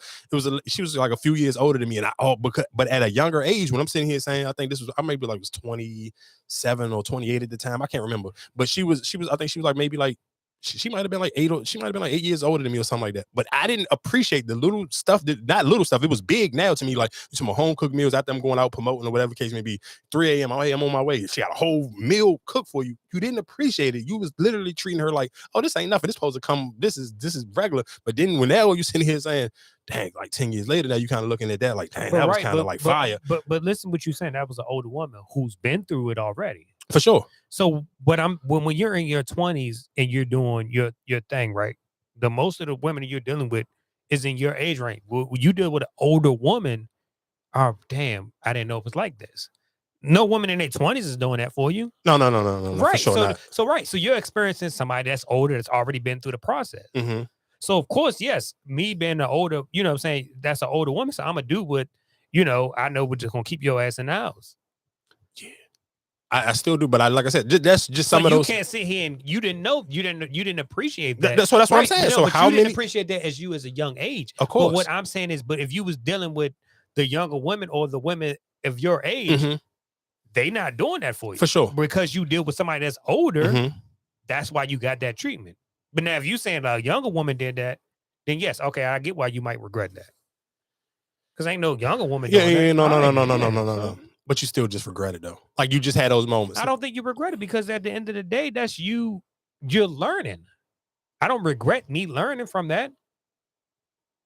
I can't regret, oh damn, I should you can't regret it. Okay, but we can kind of use it as a sports analogy. So you don't think LeBron don't regret that 2011 Maverick series? What you mean? We had the way he wet the bed in the finals. I think he averaged 11 points. But I don't think that's what that was just personnel or the way they played you. The way they figured you out. I figured you out, your schemes or whatever. You wasn't prepared for that. I don't regret it. I'm sure because if he, but that's just like, okay, do you saying what he regret going to Miami? No, no, of course not. Right. He went to Miami to learn how to prepare for this and do all that. You can't sit here and say, I'm a regret that I didn't perform. You didn't know no better.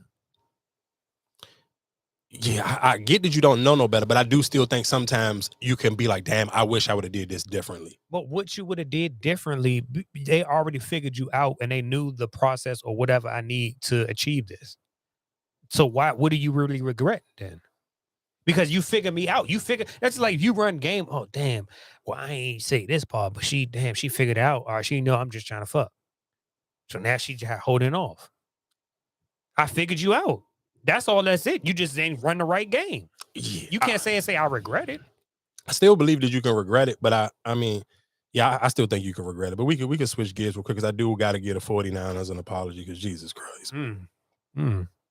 Purdy too. Let that load up.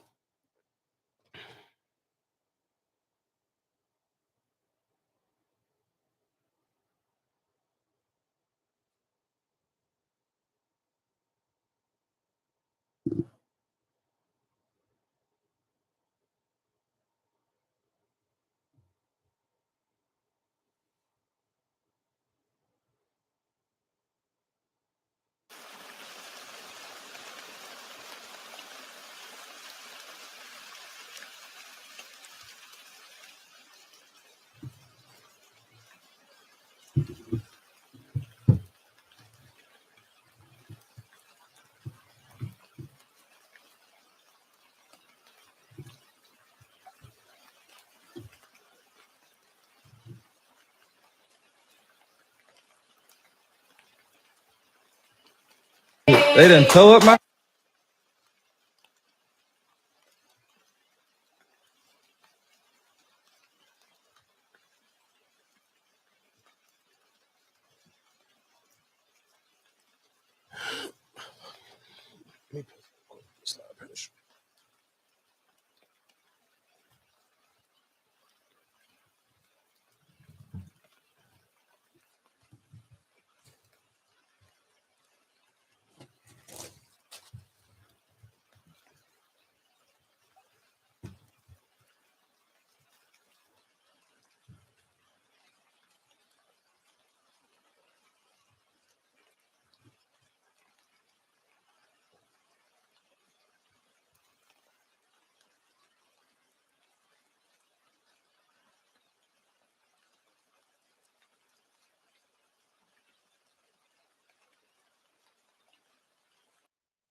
Ba, ba, ba.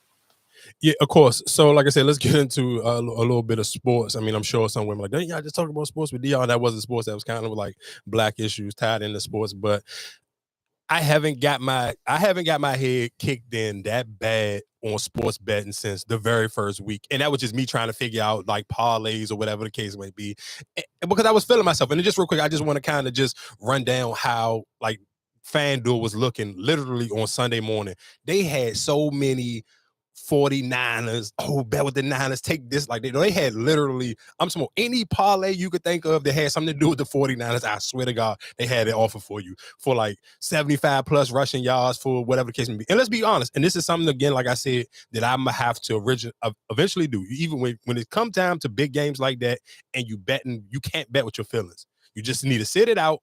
Or you got to be willing to lose. I'm cool with losing, but I just didn't. That even for me, that was like the highest I even bet. Like I'm like, man, I don't care. I'm going big or I'm going home. Shit, nigga, they packed me up. Bay Area. And nigga, I went home so bad I didn't even look at. And the crazy, I didn't even look at FanDuel to even want to bet again until I realized today. I was like, dang, okay, it's the play-in tournament. I gotta go with the Pelicans. Y'all know the Pelicans is like my little sneaky team that can almost guarantee me some bread. That might be true. What, they losing? No, they playing Sacramento. That's what I'm saying. Yeah, as long as all of them healthy, CJ back and Zion playing and BI playing, I'll take my chance with it. They lose, I'm cool. I don't want to. Sacramento.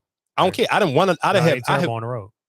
I hear what you're saying, but I have won enough money with the Pelicans this season that even if I lose, I'm cool with losing. that's the team that I'm willing to gamble with, just because I won with them a lot, and I even won with them with games that you didn't even expect them to win. So it's just like I can rock and roll with the Pelicans. But like I said, going back into just Sunday's game with the 49ers, the Eagles, I gotta give. And the crazy thing, gotta give Hooper at it. Debo Samuels for one. How you get the ball? Come on, dog. All them dink and dunks. Let's be for real. Can we be honest? Fucking God. Then who is dinking and dunking then? Brock Purdy. What do you mean? Ain't nobody's back there. Brock Purdy's back there. I told you that. Oh, so time I'm not necessarily. I don't know if necessarily if you watched the game or you watched the game in its entirety. Boy, they was running those play options where he was literally. I'm talking about the niggas. He was throwing the ball out of the backfield. Doing? Who? Jimmy Garoppolo, the quarterback that was before Brock Purdy. He could throw the ball though. What is he doing though? What he did this year? He's on another team. He injured. He ain't even playing. Okay. Y'all injured him. He ain't played in God knows how long. Like I said, I know for a fact, if you didn't watch the game, then just for your hot takes, we don't necessarily need him right now. I'm giving them their credit. I'm just not giving him his credit. Nigga, I watched it. He's the quarterback. How you don't give him a credit? He has to give him the ball. Okay, that's cool. Who's giving the ball? Don't worry about it. He ain't running back. I know. So how many yards you think the running back had? He's on my fantasy league. He has. How many did he have, Mikey? I'm just asking a question. How many did he have? Nigga, you tell me. Since you how many did he have then? Since you want to act like how many did he have? I think he rushed for 93 yards. That's not a lot. What? You saying that's not, or you saying it is? You saying that's not a lot? 93 yards not a lot? Marcus, listen to what I'm saying. You're proving my point. Because guess what? I listen to what I'm saying. What is your point? What do you mean? Marcus, if you can be quiet for 1 second and let me talk, nigga, you can hear my point. My point is I'm not giving Brock Purdy no fucking credit for something that the rest of the team did, nigga. Did he do that same stuff when all of them was injured? Have you seen Christian McCarthy play? Yes. You know what his numbers, what he's averaging. That's your Marcus. I'm not shitting on him. I'm giving him his credit. You about to shit on him. Okay. I'm talking about Brock Purdy. I'm not talking about McCaffrey. I'm not talking about Debo. I'm talking about Brock Purdy. I'm not giving Brock Purdy no credit. I'm giving McCaffrey. I'm coming on here to give him his credit. Okay. I'm coming on here to give Debo their credit. All right. What the fuck do you want me to sit here and say? You want to give Brock Purdy credit for what? Okay. So you think if Brock Purdy was your quarterback, would y'all still win? Yes. Okay. What hell? So what happened the week when Debo and them was injured? When Debo was injured and what's the big dude that used to play for the Redskins? Trent Williams. Okay, all right, cool. I'm not dog. Get your team. Just please get you one team. Get you one team that we can talk about. No, because you keep jumping. All right, listen. You told me Justin Hurt. You said last. Stop touching. Come on, go ahead. Huh? Stop touching what? Go ahead. You told me that just get you one team. Is it either Baltimore or the Eagles? Get you one team. Then we can talk. I like you keep flip-flopping back and forth. Get you one team. What team are you going to root for? No, I already rooted for both of them, and I've been rooting for them. And I've been rooting for. You're not about to tell me how to fucking what team to cheer for, nigga. Define them. We just don't talk sports. Nigga, we gonna talk sports because nigga, this is a goddamn podcast. I don't give a fuck what you talking about. You're not about to sit here and dictate who the. Say don't discredit Brock Purdy like he's not on the field. I don't guess so. I asked you a question. What was their record when Debo and them was injured? Did they go on a 3-game losing streak when he was injured? Yes or no? That's all you got to answer. How many games they lost this year? 3. All right. Was he playing? No, and they lost. Okay. That's my point. So if he was that goddamn fucking great, when he went out, they still would have won. He didn't. So that's my point. Did they play the Eagles last year in the playoffs? Yes. And he got hurt, right? And yes. And they lost. He played the whole game this year, and what happened? Okay, cool. Debo was playing last year during the playoffs. Okay. All right.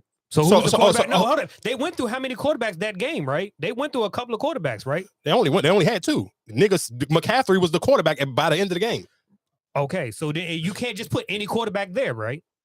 To win a game. He only had one other quarterback, and he got injured too. I'm asking you, can you put just any quarterback back behind him? Hey, listen, okay, time out. Listen, just real quick, because I don't think sometimes you be listening to what you're saying, and I be trying to save you. If they won the game last year without Brock Purdy, then you can say that they did not win the game without Brock Purdy last year.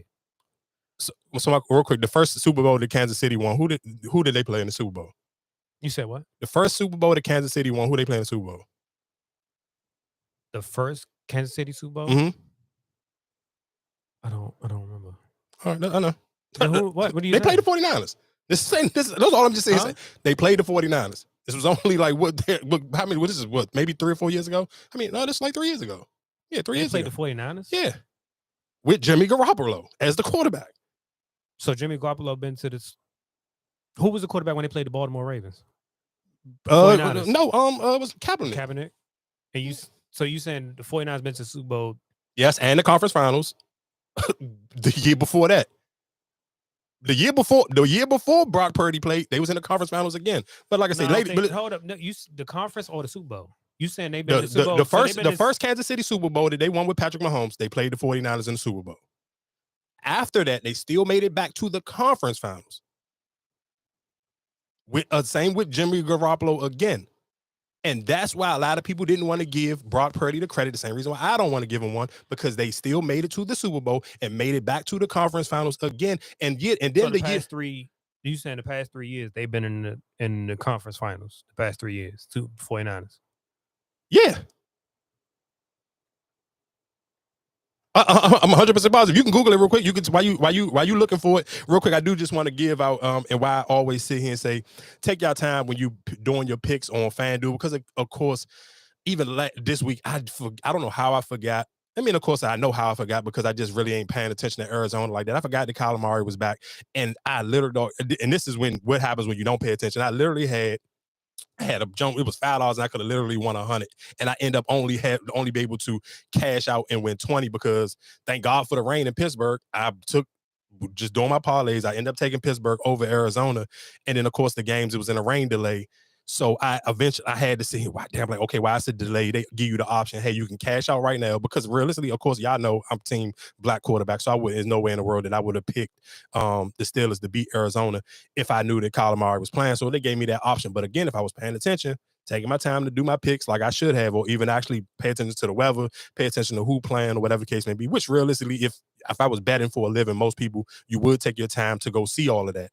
So like I said, the only reason why I'm saying pay attention, because I literally had who I had. I had Houston. I had Houston beat Denver. I had the Dolphins beat the Redskins. I had the Chargers beat the Jets. And of course, I sit here and said Justin Herbert was trash. Marcus gave me pushback. Whatever case may be. That final score against the Patriots was 6-0. 6 points. That 6-0 for an entire game. Mm-hmm. Cool. And then I had the Detroit Lions over the Saints. The Detroit Lions won. I had the Colts over this Titans. The Colts won. And then I had the Falcons over the Jets. the Falcons played. And the Falcons played the Jets, and I had the Falcons, and they won. And then literally the only jump that I messed up, and me just rushing, of course, it was picking goddamn the Steelers and not Arizona. Right, so Arizona I apologize. Only won 2 games, or 3 games now. What, since Calamari been back? No, that's all they won this year. They beat the Cowboys. They beat us, and I forgot who was the other game they won. That's all they won. Yeah, cool. I still would have bet with him. You just know how. That's how I bet. It don't matter. The same way. But they played last week. Yeah, cool. And they lost. I don't care, nigga. How many times I came on here and bet with Justin Fields and they didn't lost? No, you saying because you didn't know he wasn't back. But that's what I'm saying. Because I know for a fact that they have a better offense than y'all if he playing. They don't have a better defense than y'all. I mean, of course not. No, okay. I get what you're saying then. So if I get what you're saying, they can run more. Yeah, they can run more play. They got a better chances of scoring more if he playing. Okay. If they didn't have, if you someone he didn't play, and then of course they didn't got rid of their backup quarterback and let him go to Minnesota. If they didn't have him, of course I would have. I was cool with the Steelers. Like I'm just not thinking. I'm like, okay, the Steelers got a good defense. They can get it done as long as he not playing. But him playing, so I'm like, just don't. You just be picking. You don't pay attention to it. I don't pay attention to just the small details sometimes, like on who playing or what the weather is like. No, don't get it twisted. Like a big game like that Philly game, I knew for a fact. That's why I even had for Jalen Hurts to score anytime touchdown, because I knew for a fact, all right, well, it's raining. He ain't about to throw a bunch of jumps. Even with the Dolphins, that's why I ain't go crazy with the Dolphins. But I'm like, damn, the weather was bad here, and I was surprised that Tyreek Hill put up them type of numbers. What do you mean? But nigga, the weather still was ass. It don't matter when they playing sorry teams. They always play good. It's not a good team. Miami struggles against good teams. Yeah, but it'd be different when that weather, though. That weather get tricky for any passing team. You have Tyreek Hill, the fastest player on the planet. It ain't that hard. It ain't throwing a bomb. You just dink and dunk, like you just said, dink and dunk. And I'm gone. Can't catch him in a foot race. Yeah, it ain't no. I'm not about to sit here and burnt them twice in a foot race. It was a 20. If that was a 20-yard pass, and he burnt them the rest. It wasn't like a long bomb. But they do long bombs. I ain't about to sit here and play with him like they just want some dink and dunk time all day long. Yeah, well, that's their game. And you know, the quick boom, boom, boom. And that's even with Pittsburgh, like even with Kenny Pickett, like the difference between Ben Roethlisberger and him. Ben Roethlisberger can get the ball out quick. Kenny can't get it out there like that. So he's kind of like and that's why he keep getting hit or stuff like that. That's what I say. You can tell the difference in the lines and in your O-line or whatever that case when you sitting here watching the games.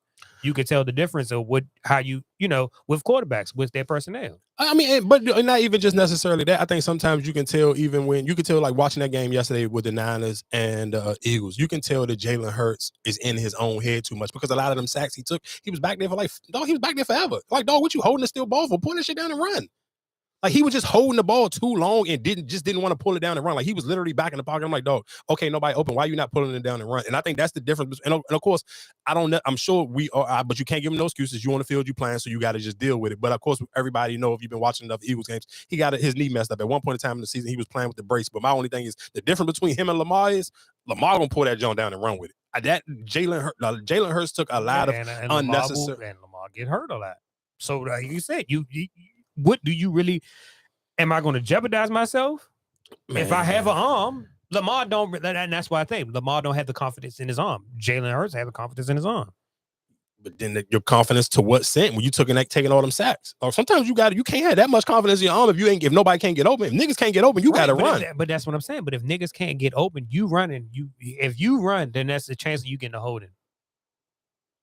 I'm saying, yes, it is. If you're a running quarterback, I'm already sitting back there. You doing what you got to do. If I start to run any other way, I don't know if you really pay attention to the games, but once you move, if I don't let my hands up as on the offense, it's holding.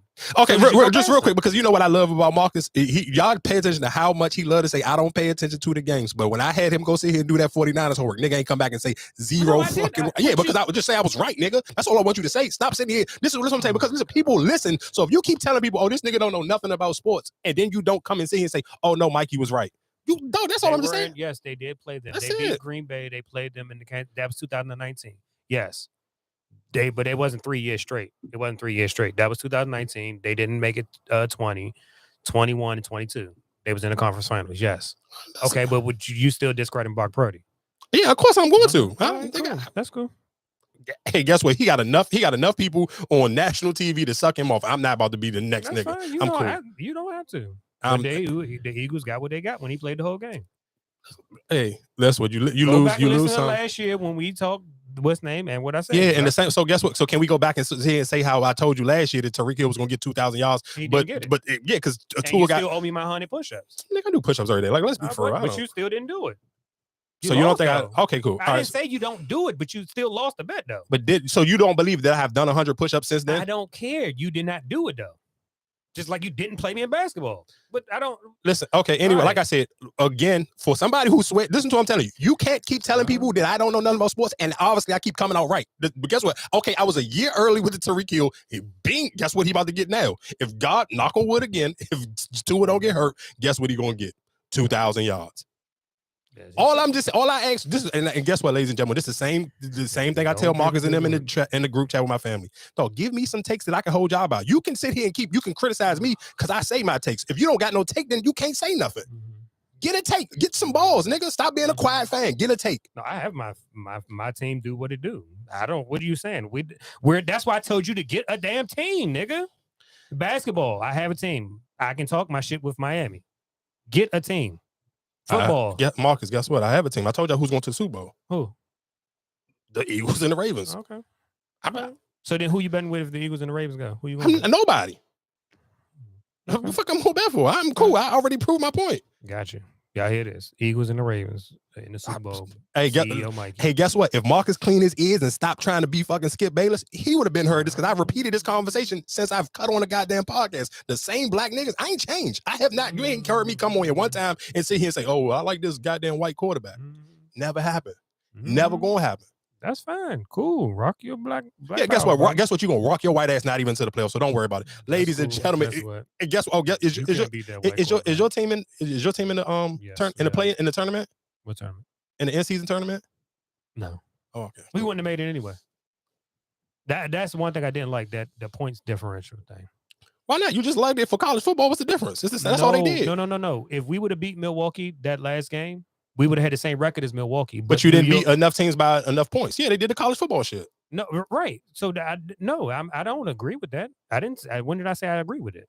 I don't agree with that. Because if I had a better record than New York, then why would I agree with it?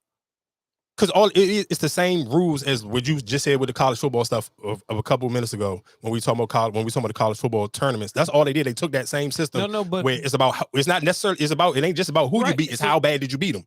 Right. So even with that, but that's my thing. But you're saying in a tie or whatever, what you're going off. This is how much did you beat teams? So by? If we beat Milwaukee, right? So Milwaukee has the same record as us, which we both would have been 3-1. But you're saying New York gets it, but we beat Milwaukee. So how can you sit here and reward New York if we beat Milwaukee and Milwaukee still goes in there? I mean, I guess because they got the better who won by the most points. And that's what shout out to the NBA for that, because they want people to stop, make these regular season games matter. You can't take your foot off the gas because you need them. Even if you listen to of course, y'all know I watch all the Lakers games. So even when they mic'd up, they was like, "Dog, this game count. Ain't no taking your foot off the gas. We got to win by 30." Right. You're absolutely right. But even me personally, like I said, I wouldn't want to see us keep going in that because we didn't have Tyler Hero, we didn't have Bam. We definitely wouldn't have won that. And shout out to all the people I'm saying, if you listen today, I'm sure if you betted with the Boston Celtics, you lost some bread. So shout outs to y'all. You don't get credit, Indiana their credit now? Because you discredited them when Wemby when Indiana beat them. You was like, "Oh, who's Indiana?" And I told you Miles Turner and all them. And they've been doing their thing. Oh, when Miles Turner blocked Wemby dunk? Yeah. Remember, I think I forgot that game, but I want to say San Antonio lost. Because you was like, well, damn, they lost to Indiana. Indiana is nobody. Indiana's been doing their thing. If I did say that, then shout out to Indiana. I'm sure I know, but this is again, and then we can get on to something we can get back into. I feel like we done earned some sports argument because we literally just talked about relationships for 30 minutes. But like I said, after we done this is one of the things, and this is my favorite clackback to people on TikTok. The difference between me and y'all is y'all can get y'all opinion, but guess what? Mine is I can show you mine. So whatever I say, I'm gonna put my money on it, or I'm gonna lose my money on it. I'm gonna either win or I'm gonna lose. So I'm not just sitting here blowing smoke and be like, and that's again, you can't win as much as I win, or you can't lose as much as I lose if you don't watch sports. But if you want to believe I told my younger brother, stop saying that if you don't have no facts to back up what you're saying, because I can't just mysteriously come up with the stats that I sit here and say, even when it comes to the 49ers, I understand that y'all believe, like you said, 24 hours, and this is why I can't date, because I take my 24 hours and take pride into what I deliver on this microphone and what I put in my brain. And that's the difference, because I don't date. I sit here and got 24 hours to fill my brain with knowledge and watch sports all day and all night long. So, ladies and gentlemen, we here each and every Tuesday. I'm not going to tell you how to bet, because I bet with my feelings. Because guess what I'm going to do? I'm going to bet with the Lakers. I'm going to bet with black quarterbacks. I'm either going to win, lose, or draw with my people. And I love y'all. What else we got on the docket? I can get into some other relationship situations, because I did see one that I wanted to. Oh, matter of fact, before we get into relationships, I'm going to go hit a Zaytoven. Studio getting a phone call from Future. Now, I didn't work with Future from his first mixtape, back when I didn't even thought Future wasn't all that good. You know what I mean? I remember Rocco used to bring Future to my house on the studio, and they do a song, and I would take Future verse off the song. That's how much I ain't really like his stuff. Wow. Now, he's my favorite right now. To me, ain't nobody better than him. Mm-hmm. But back then, it's like, it ain't. He was getting his reps in. Yeah, he was getting his reps in. So I remember one time he called me, like when he first did the Dirty Sprite album. And he called me like, Zay, I want you to hear these songs I did on your beat. It's like, man, I don't even want to hear that junk. Like, but when it came out and it tore up the streets and that's all you can listen to, I was like, boy, I thank God he rapped on my beats on that, boy. Woo-wee. I was praying remember going to. So if people who don't know who that is, that's Zaytoven. And of course, I mean, if you don't know who Zaytoven is, I kind of, you could probably just skip through this, because it is what it is. Zaytoven is a legendary producer from Atlanta. Just do your research. But I was listening to that, and I'm kind of like, and when he said, I'm glad the way he explained it, because I'm just like, no, when did you've been on Future stuff forever? Because Dirty Sprite was the breakthrough mixtape for Future. And I ain't about to sit here and act like what he said was like blasphemy, like, damn, Future been him the whole time, because I'm with him probably before that Dirty Sprite mixtape, like that 1000 mixtape, and what else he had before Dirty Sprite. I know for a fact it was 1000. What he said, Roscoe brought him in there. So at that time, Roscoe. Not Roscoe, oh my God, you about to make me Roscoe, it ain't nowhere near the same person. Nowhere near, not a day in hell. Not even the content of music ain't nowhere near the same, ain't nowhere near the same person. Roscoe Dash and Rocco ain't nowhere near in the same conversation of human beings possible. But go ahead and say whatever you was about to say, because you was about to be very disrespectful and it was crazy. Ain't nowhere in hell. Never. Nigga, Roscoe Dash can't have no type of conversation with Rocco. No. Okay. No. I thought you was about to say the other way around. What you thought? I was about to say Roscoe Dash was better than Rocco? I didn't know. Nigga, please. But Rocco was was a lyrical rapper, right? Yes. That's what I was about to say. But lyrical to like South standards, not lyrical to like. He was lyrical. Yeah, but no. Okay. I'm with you. That's why I'm just trying to figure out. You kind of confused me, because I thought you was about to say I'm being disrespectful to Roscoe Dash. That's what I thought you was about to say. No. So I'm listening. Okay, so cool. I was a Rocco fan. That's why. Okay, yeah. So I'm with you. I'm with you on that. I'm absolutely. But I'm just saying. But when we say, when you say, I'm like, whoa. But no, when you say lyrical, I do think what I'm saying is I think it's still it's still a difference when we talking about. I'm not going. You're not gonna put him in the same conversation. When you say lyrical, you're not gonna sit here and put him in the same conversation as Jadakiss and Fabulous. Why wouldn't I? He was the same kind of caliber. He didn't have big hit songs. He was good on features. His songs, mixtape wise, yes, he spit his shit. But he really didn't have that many mainstream, like, you know what I'm saying? Okay, no. Okay, I'm with you, but what I'm saying is. Because you would tell me Fabulous is a local rapper, right? No. Of course, yeah, but I think it's the same thing. But Rocco still got bigger songs than Fabulous. I will put. You don't even know it compared to what Fabulous song you think the Fabulous could hold up against. You don't even know it. Breathe. 1 into the 2, 2 into the 3. Breathe. We ain't even talking about with Lil Mo. Yeah, but you would rather listen to Breathe than you don't even know it. Oh yes, Breathe. That Molly in my champagne, you ain't even know it. You only said because Future was on there. I mean, yeah, but that don't Breathe. Yes, Breathe. I only really like, okay, cool. I'm not gonna even argue that, but I still wouldn't necessarily put him in a lyrical conversation with them because I was still, and we were talking about if you was gonna go get a feature right now, and I said you got to choose between Rocco, Jadakiss, and Future. I mean, not Future, but Fabulous, Jadakiss, and Rocco. I'm sure of course you're gonna take Fabulous or Jadakiss. Yeah, because of relevancy. Not necessarily. Rocco, when the last time you heard a Rocco song? Jesus Christ, I don't know. Right. So that's what I'm saying. So yes, But we just go just screw the relevancy. We just go for just ability, just rapping ability. You still would sit here and say I couldn't put him in a conversation with them. Like I don't even think Rocco is a top 10 down south lyricist. And we going because let's say T.I., let's say T.I., Ludacris, they gonna be the bar for we talking about lyrical rappers coming out of the South. I'm excuse me for being disrespectful, not putting Wayne at number one, but Wayne, T.I., Ludacris. Before we get to Rocco, I think I can get the 10 names before we get to Rocco. You talking about lyricists? Andre 3000. So now we at so what? You've already been better off saying between Side High and Rocco. And I still probably think I'll probably take Side High before I take Rocco. Because I heard but again, but no, yeah, but so cool. That's what I'm saying. So that's my point. So even if you were sitting here saying that if you put Side High, I don't even know if you could put Side High over Rocco. I would take Side High. Side High to Prince. Rocco make better songs though. I still would take, but we talking about lyrics. You moving the goalposts now. Would you wouldn't take Side High over Fab or Jadakiss? Over Jadakiss, yes. Over Fab now. I'm not really a big Jadakiss fan. And the crazy thing is, I seen somebody tweet this, and I thought this was like a wild tweet. They were saying what was this? What this nigga tweet? Oh, it was hold on, let me see what he tweeted because I remember it was something about Fabulous and Jadakiss compared to it was compared to, and I was like, y'all, that's why I don't even like New York people because this shouldn't even have been a tweet. Real quick, because I can't remember what time I had. What was it? It was I know it was something with Fabulous and Jadakiss. I want to say it had to do with I swear. But them two together? No, it was saying, hold on, I want to get it right so I won't sound too crazy. I want to say it was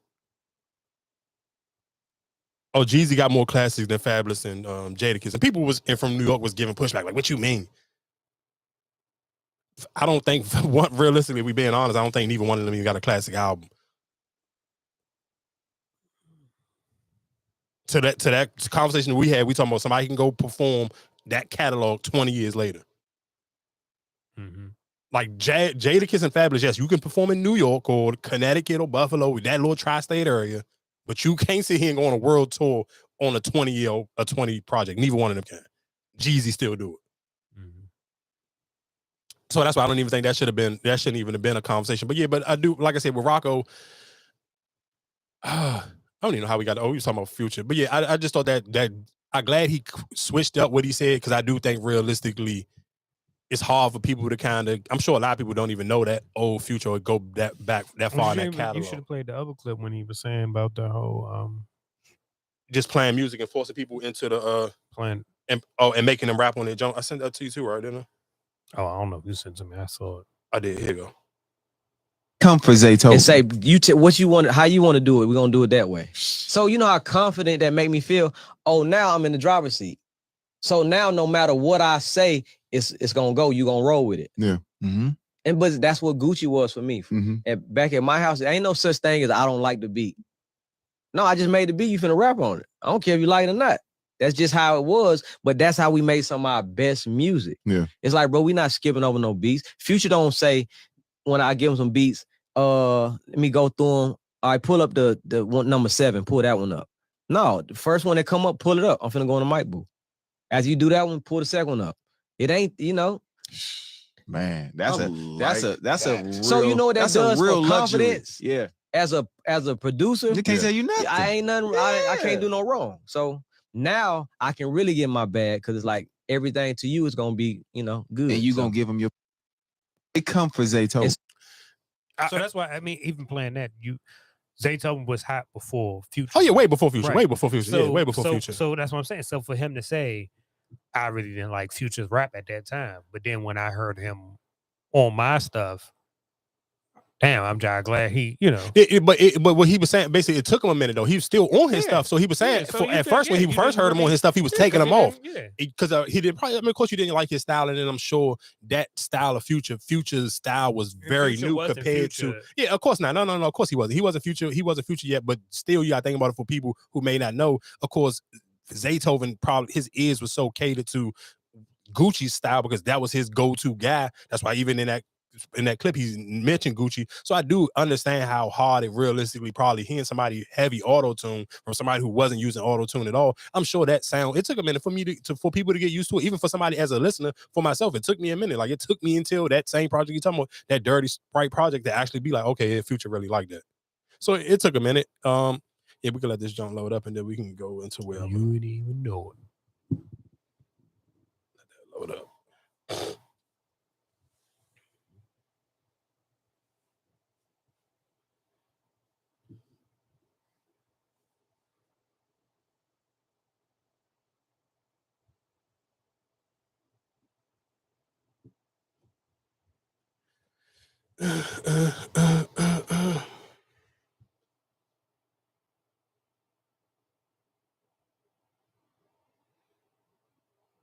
For men, what happens is they select wisely.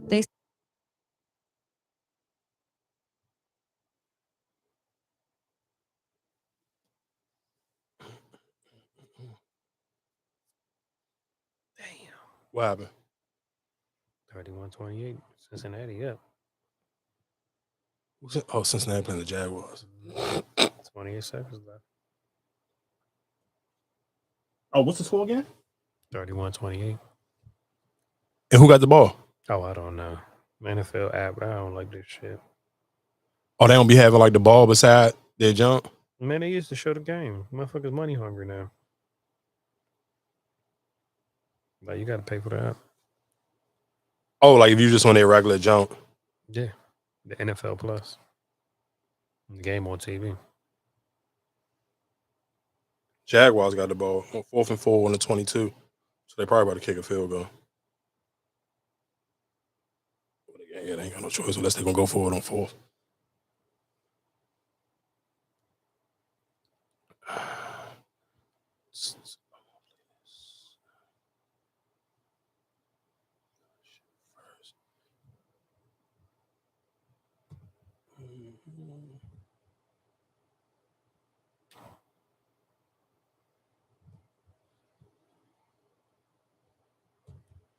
Real quick, before I play this clip, of course, y'all know I've been saying this for probably for like a year and some change now, just about my feelings on that whole Pooh Shiesty mask or ski mask or whatever you want to call it. So shout out to Philadelphia for putting their foot down and being the first, I guess, city or state to kind of take a stance on that mask. I do hope that the DMV follows, DC, Maryland, and Virginia. I hope they all follow suit. Virginia did already? Yeah, they got in trouble though. Why? Because they tried to say it was like some race stuff. Yeah, they sent out letters and shit, but they only sent it out to the public houses and shit. They didn't send it out to everybody. Oh, and they got in trouble for that shit. Yeah, yeah. I'm sure. I mean, if you did it like that, but let's play this clip real quick from Philadelphia News. New this morning, a proposed ban on wearing ski masks in the city of Philadelphia could soon become a law. The bill is on its second reading in City Council today. That's a formal step before a vote on final passage. The bill prohibits wearing ski masks, sometimes called balaclavas or shiesties or some other names. They're used as a way of concealing one's face in public places, including schools, rec centers, parks, or mass transit. Fines would be $250 and up to $2,000 if worn during criminal activity. There would be exemptions for religious requirements and other free speech needs. New this morning. And which realistically, I don't even think you should leave no type of loopholes, because what religious belief is it going to be that you got to wear a ski mask for what? Like, it don't even make. But they were the things that cover up. Yeah, but I mean that's not a ski mask, and that's not. But that's a woman. That's not, men don't wear that. Right, but you can't. That's what I'm saying. So what if, I get it. You want to cover all your bases because, like, don't girls wear it too? What girls with what the shiesty? Yeah. Hell no. And I mean, I'm not saying I'm not gonna say hell no. I'm sure it may be like a 1 out of 10, but we talking about the But it's reason mostly- it's mostly dudes and it's mostly young dudes outside. Literally, we talking about. But they put an age on it. I think if you I don't even think you should put an age on. I think it's just they put an age on it. But that's not. But that's my thing. It's not. It is kind of fucked up because, okay, what if I do work out in the code? Yeah, I don't necessarily. If you talking about, I don't think they really because y'all think about it. For realistically, if you was at work, let's say if you work construction, they got cut. They have the neon green ones So or you the saying just orange the ones. black ones? Yeah, just the black ones because But then that's what they should say. Because like I said, even my postal ad, I have it's an ad that has the ski mask on it. But that's what I'm saying. So but y'all, I'm sure they got the logo on it too, though. Most right, of y'all stuff got the logo on it. But it's still a ski mask. Yeah, but so that's what I'm saying. So then you should say the black ones. That's it. But let's be real. That's the only ones, the black ones. You don't see nobody else with no colorful ones on. You see them just with the black ones. So you should just ban the black ones. I guess. I just think you should ban them all, just in general. Besides, of course, the people in work. Realistically, nobody who approved it from the beginning for it to be okay to wear.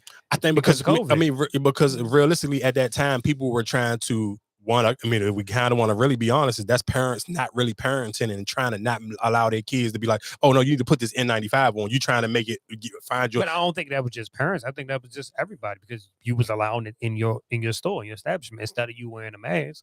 You was allowing it. Yeah, of course, because at that time masks were mandated, so people nobody. If I'm on the store, I don't want to sit here and argue, oh, what mask is this, that, and the third, or which one. But you let it go. So now you created it because if people was only wearing those masks beforehand because of the snow, cold weather. Yeah, of course, or somebody was trying to rob somebody. The reason why it was made for it, for sure. So now you sitting here like, oh damn, this is making this a bad situation because you allowed it during the pandemic.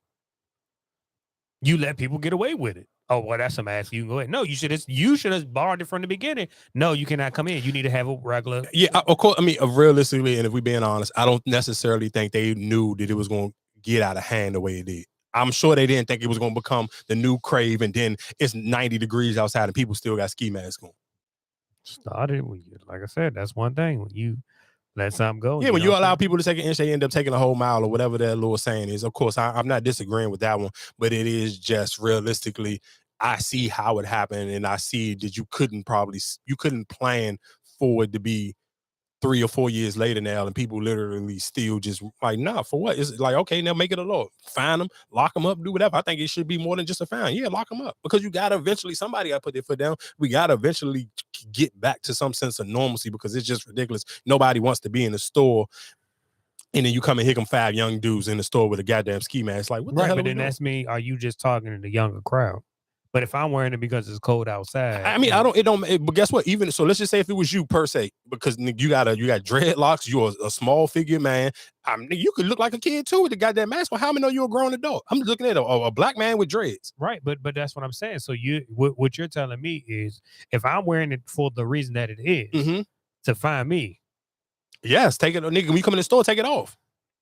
No, they said you can still wear. No, they said you can wear outside. Yeah, no, you can't wear it outside in a park, but you can wear like if you're walking from a car to wherever, you can still wear it. But they talking about a park. Like, you can't be in no park where kids is with a goddamn shiesty. I don't think nobody going because even like the VA police officer, it's like we not arresting people or we not sitting here about to say and be looking for people. Like that's just wasting money right there. If you sitting there, you got that mask on. But I get. That's what I'm saying. It's still paperwork. I hear what you're saying, but I'm sure especially if you follow any of them little DMV pages, let it be a law in DC. I guarantee you they'll lock niggas up for it because they be looking for some reason to just harass. Especially if you just standing outside, it's 20 dudes out here and all y'all got shiesty masks on. Y'all just standing on this corner, and now that's illegal. You think you crazy as hell? You think of police now? It's easy for a VA person, a VA police officer to say it because of course, if I'm in Fredericks, Maryland, I only see or I'm out Woodbridge or something, and I only see one shiesty every other hour, man, I'm not gonna care. But if I'm literally working in DC and if I'm the police officer in Northeast somewhere or Southeast and I'm seeing these Jones every 2 minutes, you crazy as hell, nigga. I don't care. Yeah, give me the paperwork. The way they be pressing people out, I don't think they gonna care. Give me the paperwork or give me a reason to hem y'all up and sit here and beat one of y'all up just for the fun of it. Yeah, you crazy as hell. I'm gonna do it. For men, what happens is they select wisely. They select a woman, and if she's doing behavior that's not good and they can't accept, they remove themselves. What insecure men will do is select poorly and then almost shake her to be better, like keep begging her. And that's why women start to call a man insecure, because you don't like a lot of me, but you can't leave me. So that makes you insecure. Whereas a secure man, you don't like a lot of me, you leave me. So we don't call that guy insecure. We call the guy that keeps blowing up our phone, knowing that we're going to go out every weekend, keeps shouting and screaming every time we post a bikini picture, but will still be with me and still pay for dinner and all that stuff. So that's the guy we call insecure, the one that can't let go. I find it so bizarre that women will post bikini pictures and then get mad if their man likes a bikini picture. You are contributing to the same problem that you see in your relationship. You are fueling that same fire in either somebody else's relationship or your own. You are creating the same men that you don't like. The ones that are tapping like on your pictures, you're creating that as well when you're posting like that. So I think if a woman posts bikini pictures but then gets mad at you for liking them, she's got a narcissistic element that you need to kind of your man. So she kind of she smoked on two packs on that situation. She kind of called out men for their insecurities, and then she called out women for feeding that beast. Because you kind of realistically, and me and a homegirl, we was talking about this same clip, and I was saying how sometimes a lot of women get to feed the man's you feed his sexual drive. You feed it. So whatever you start, if you start and him sending him lingerie pictures and then you sending them nudes, you always gonna want more. It's never enough. And what made me think about it when she said it, because I'm just thinking about, you think about the first time a girl send you a nude, you're gonna ask for another one. Because that wasn't enough. And it may be just, and that could be just be me, because that may be just how like certain shit just won't do it for me. I remember me and a girl, I think I talked about it before. She lived in like Sacramento or something like that. And we was talking and she sent me a junk. She had her OnlyFans page, but she had like her nipples covered up. And I was just like, it was cool, but you ain't got nothing else. And she got mad. She's like, what you mean nothing else? I'm like, bro, this ain't like, you got your junks covered up still. Like, this ain't like you. But she, at that time, she was still posting borderline sexual stuff on her page already. So it's like, this ain't like, I don't feel special by getting this. Because you wasn't special. So that's my point. So why are you getting mad that I'm asking for something different? Yeah, because you ain't paying and you want, and you're not around. Yeah. But again, like I said, you can open up an appetite for a man that you can't be mad if he don't know how to cut it off. Because if I'm so used to seeing, you get used to seeing half naked girls, that's why sometimes it just don't even do nothing for nobody no more. Speak for yourself, big guy. Though, you telling me you sit here, you get excited about every bathing suit picture you see now? No way. All bathing suit pictures ain't created equal, dog. We ain't about to sit here and lie like that. Okay, you speak for yourself. So you get excited for what you like, dog. So tell me, do you get tired of watching porn? Nah, but I gotta go. Okay, you watch it every time. You don't do a change. It's the same thing. No, but you gotta sometimes you gotta look for the prettier Jones though. But you still go to porn. Of course. Okay, then. So what do you say? You don't dislike it? No, but it's the same thing though. So okay, so tell me. So you feel like you still get happy to see just a random. I like seeing it. I'm not saying it saying like my dick get hard because I see her in a bikini. I like seeing it. I'm not about to say I'm not going to like a picture. No. So no, you're missing my point. So what I'm saying is, when you were younger, if you seen a girl in a bikini, you pause, no homo. You don't think you wouldn't have got chubbed up, right? Because I didn't know no better. So, no, you knew better, but no, you know. When I got excited for a dog. When I was younger, I didn't know nobody. No. Tell me. So go ahead. Finish what you about to say. Go ahead. Pamela Anderson, all that. Yes. When I Baywatch, right? Yes, I used to cut them out the magazine. Yes. So listen what you. So proving my point. That was so listen. So if you see Pamela Anderson right now, it wouldn't do nothing for you, right? Yes. If I saw her right now, it probably still would do something to me. I still fantasize about it. Yes. So you still feel like if you see Pamela, a Baywatch picture of Pamela Anderson right now, you still get horny? I would still want to hit her. Yes. I don't believe. If I see that Baywatch, I'm just gonna keep scrolling. That shit wouldn't even get a like for me right now. That's all I'm just saying. I'm saying because your appetite just get crazier. So my question for you, right? Then what excites you then? If you saying you would not get if a girl send you a picture in a bathing suit, you would not get excited. Tell me. I'm gonna tell you real quick. No. I ain't about to be. I'm not about to be in nothing because we just talked about it last week. So you feel like all the ceiling fan challenges is equal? What you mean? Like what do you mean equal? Do you feel like?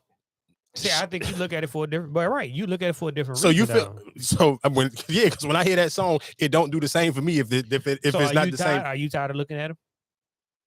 Yeah, from the average consumer, if it ain't done by the top tier demons, like we said last week, I'm cool. I'm cool off of it. It don't do nothing for me. I'm not leaving no fire emoji or nothing. Like I see it, I might like it if we personally know each other, but I'm gonna keep scrolling. It don't do nothing for me because I already seen the best.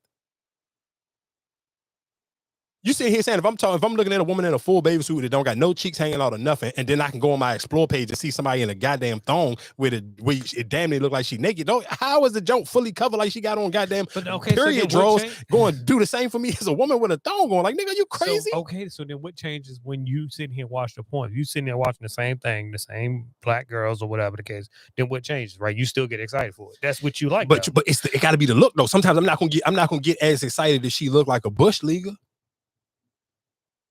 It's just a difference. That's why guess what? That's why the price difference is if you go onto somebody's OnlyFans, the price is going to be completely different I mean, I haven't paid for nobody neither. I'm too cheap for that, but I'm just sitting here saying it's just a reason why the prices is different. Yeah. So, and real quick, I guess why, because since we just did say something, shout out to Black China, because Black China felt like, hey, I do need to hold myself accountable for flaunting off how much money I was making on OnlyFans, because she said I feel like a lot of girls was following me and following my lead. They're like, damn, she can make this much. Even if I can't make as much as her, I can get close to. Even if I get a 10% of what she making, it can pay my bills. If Black China getting millions, if I can get a couple thousand, I'm good money. Is she giving that money back? Hell no, she ain't giving the money back. What do you feel bad about? You don't feel that bad. Yeah, who I'm gonna get the money back to? The girls didn't pay for it. Dudes paid for it. But I'm saying, what do you feel bad about? Because at that time, OnlyFans became even more popular because we was in the pandemic. OnlyFans was created before that. Yeah, she wasn't on there before that. She was on there when everybody else was on there. So when everybody else was on it, so I don't feel like you. I wouldn't say, well, I'm gonna take the blame for why women. No, you put the number out there. And open it for everybody else to use, because like I said, OnlyFans originally would have been for celebrities, just like that little what's the little shit Cameo? Yeah, when they be calling, it was for fans to be able to see their celebrities do things. That's what it was. But then people created it for a whole nother purpose. Yeah, but I do get what she's saying it's just almost like the drug dealer. Okay, after I got here and see him, you go watch Vlad interviews all the time. Every time one of his Jones over, he always asks him, "Hey, do you think it was worth the time that you was balling compared to all the time you had to do? Was it worth it?" And then some of them be like, no, it wasn't. So I think for her, she just can look at it hindsight 2020. I'm changing my life. I'm giving my life over to the Lord. I can sit here and look and be like, oh, the path that I was leading. Because if I never told people how much I was making, so you never would know. But now if I know it's a number out there, I have a goal that I can shoot for.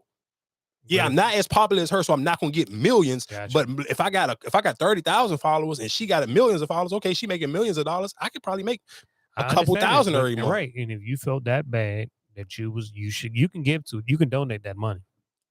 To who? To churches. That's what you're saying. You give yourself to the Lord, donate to the churches. There are women that look up to you right now. So you can donate that money that you made off of OnlyFans and give it to the young ladies. And yeah, I'm just like the old drug dealers. I'm sure she don't have all that money. I'm sure she spent it. She still got, she don't put out songs no more. She ain't in a bunch of people videos no more. So I'm sure realistically she didn't do it because she wanted to. I'm sure she did it because I got bills to pay. So, okay, I may have ran through that money, but I'm still, that doesn't necessarily mean because I don't have that money, I can't feel sorry. Did she delete her OnlyFans? Yeah, she don't got her OnlyFans no more. It's gone. Yeah, she been deleted it. I didn't know she deleted it. Yeah, she been deleted. Even if you go on her page, she don't post them. Ain't no bathing suit pictures of her on there no more. Oh, yeah. No, I thought I wondered. I didn't know she deleted her. Yeah, she deleted it. So that's why I'm just saying I'm not about to be like she can't be sorry and her apologies is not sincere. Sorry, but I'm just saying, if you felt like, oh, yeah, Mark, I hear what you're saying, but who really sitting here? That's just like you asking some drug dealer, oh, you poisoned the community, and I sit here and went and did my time. You think I still got the money? No, nigga's gone. I spent it. I thought it's called fast money. People spend fast money fast. It's not gonna still be the same. That's why most niggas get locked up, and the girl who he was in jail with beforehand, she leave him. Everybody ain't sitting here staying or saving their money. It don't work like that. I'm 100% positive she still ain't got all that bread that she was making at that time. I'm going out on a limb and say she was definitely spending that money. What else was going on in the world? Jeezy. All I see here and say, man, what was smart? What do you do, Lil Smart? He divorced her, right? But what's the smart man part? What you saying? What was smart? Because that what's name, the prenup wouldn't have, if he was caught cheating or whatever, the what's name, he wouldn't erase the prenup. He would have to pay. So if he divorced and got out of it before it all hit the fans, right? That's not a smart man. Is it smart if he got caught cheating? But if he didn't get caught, that's what I'm saying. No, if so, I'm asking you what you saying he a smart man for, because you can't. Tell me what you call him smart for. if he already filed a divorce, they getting divorced and they getting separated, right? Mm-hmm. Instead of like, oh, well, you got caught cheating, this, so that wipes away the prenup. So now you both keep y'all money or whatever. But if I caught you and I accused you of cheating, whatever, now you lose the prenup. Oh, okay, so good, so cool. So, but I hear what you. So again, you saying that she didn't already catch him though. So what if she caught him, but she was okay? Let's be clear. Everybody don't take cheating the same way. So let's say she caught him, but she at that time she still wanted to work on their marriage. So is that not a smart man? What I'm saying is you didn't lose. You come back what you got. No, because we still going to court. You still want this divorce, nigga. I'm going to get paid for you cheating. Just because I didn't initially want to leave you. But I think the way, that's what I'm saying. I think the way it was saying, or they still got the prenup. It's still, you go with yours, I go with yours. Yeah, if you don't cheat. So if you got caught cheating, and her stuff was like, if you was texting somebody, like I was listening to the Breakfast Club and they was breaking down whatever it said. Like I think their John was like, he couldn't text no other woman, he couldn't FaceTime no other woman, he couldn't do no form of flirting with any type of another woman, or that went against their prenup. Right. So that's why I'm saying smart man. So if you got out of it now, instead of keep on holding on to it, and then now you would have lost everything. So I guess you're missing the point. If for her to say it, I'm 100% positive I'm gonna go out on a limb and say she got some type of evidence to prove why I'm telling y'all, oh, he was cheating. It ain't gonna just be so when we just play out in court, because it's just you filed for divorce. Y'all ain't go to court yet. Y'all haven't seen however the divorce thing play out. I'm 100% positive her putting that information out there, and then her going on Jennifer Hudson's show today and saying she found out the same time the world found out that she was getting divorced on social media. Yeah, all right. Let's see if you're gonna hold down that smart man situation. Oh, I'm gonna tell you, Jeezy, I think you try to be Steve Harvey, and guess what Jeannie Ma did? Cue up that Aoife from Nas. We're gonna get you right onto it. Let me get on this beat real quick. I promise you, however you think this is gonna play out, that ain't gonna play out for you, champ. You're gonna wish you would have shut the hell up and you would have found another way to promote this goddamn book and this new album. I promise you on that one. You thought you was going Steve Harvey. No, buddy. I never been married, so, but from what I'm thinking, or I think you might have, you got out of it before it got ugly. I don't know. I mean, we're gonna see when it play out. I guess, and real quick, while we talking about kind of musicians and whatever the case may be, Metro Boomin was throwing some shade towards I'm not gonna say Drake and 21, because him and 21 are cool, and of course they got joint albums. But he was kind of shading Her Loss, saying that it seemed like Her Loss is gonna win all the awards, but his project is still streaming more. And so he was kind of throwing like, because they both are for people who don't know the backstory. Of course they are. It's been rumors that Metro Boomin and Drake don't like each other for real. Did Metro Boomin be pillow talking to bras and it be getting back to Drake? And then some of those lines when Drake was saying, I forgot what line it was on. I think it was on the Her Loss album though, when he was saying that you be talking to these something, and that's why they be laughing when they be around you. Oh, and please don't let me forget to play that Dylan Brooks thing that you sent. We can get into that next since we talking about Drake. But yeah, I don't think necessarily. He was basically throwing shade, basically trying to say that his album was better than Her Loss, which I don't believe so. I strongly disagree with that. Metro Boomin had a fire album, but it wasn't better than Her Loss. Because the standout song to me still is just that Future song, that Heroes and Villains. Chris Brown. Yeah, with Chris Brown. And realistically, most people probably cut it off before Chris Brown verse even come on. I could have just done with just Future by himself. Yeah, that's not LB Rich Flex. I mean, it's just not beating. I just don't think it's not a better album, period. I don't care what I'm saying. Yeah, it's not beating. But I'm just saying those Rich Flex and that song, I'm going Rich Flex. Over Villains and Heroes? Hell yeah. Rich Flex? 21. Can you do some? Hell yeah. I'm not saying, let's be clear. Rich Flex is a bigger song, but if you ask me which one that I would prefer to probably just listen to just off of GP, I'll probably go with Heroes and Villains. Rich Flex. Yeah, but I do, and then I guess he, of course, Drake being Drake, he posted something in his Insta story basically shading him black. He was quoting a Jay-Z, he quoted a Jay-Z bar, and I forgot what was that Jay-Z bar, but some damn little man I was trying to sell 2 million or something, one of those little clever Jay-Z bars, but he was basically trying to sun Metro Boomin. And I do wonder, like sometimes when you can't sit here and say you don't care about the awards, and then you crying about him at the same time. Like, come on, dog. If you don't care about it, you don't care about it. Don't even mention it. But why would you sit here and try to throw sour grapes in your situation? Like, you know, a lot of people you work with is cool with Drake. So why you trying to like make it like Who you saying don't care about it? Metro Boomin? Yeah, Metro Boomin trying to say that he don't care about the awards. Like basically saying the awards don't speak for nothing. The awards is just a politics thing. Is like who you know type of situation. Is Because this the first time getting nominated for something? Metro Boomin, Mm-hmm. he didn't produce it might be. I don't necessarily know. For his own album, yes, but I don't necessarily know whether he produced it. He may have won something on like, well, I think Future and them first jump was Wait For You, and he ain't produced that.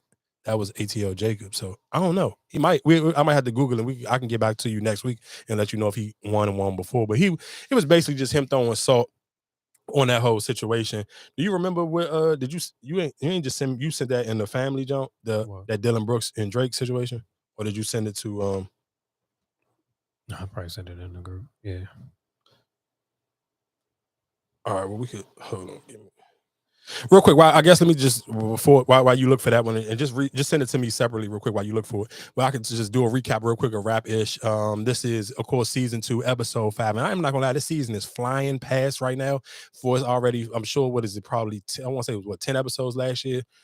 So for them to already be on 5, and I'm not gonna lie, Mia kind of be, I ain't gonna sit here and say she be blowing me, but I'm not gonna lie, I did like that little bar that she had on this last episode when she did the, what was it, Joan, when she did the little Kim joke. Like, I'm not gonna lie to you, that was funny. Where is it?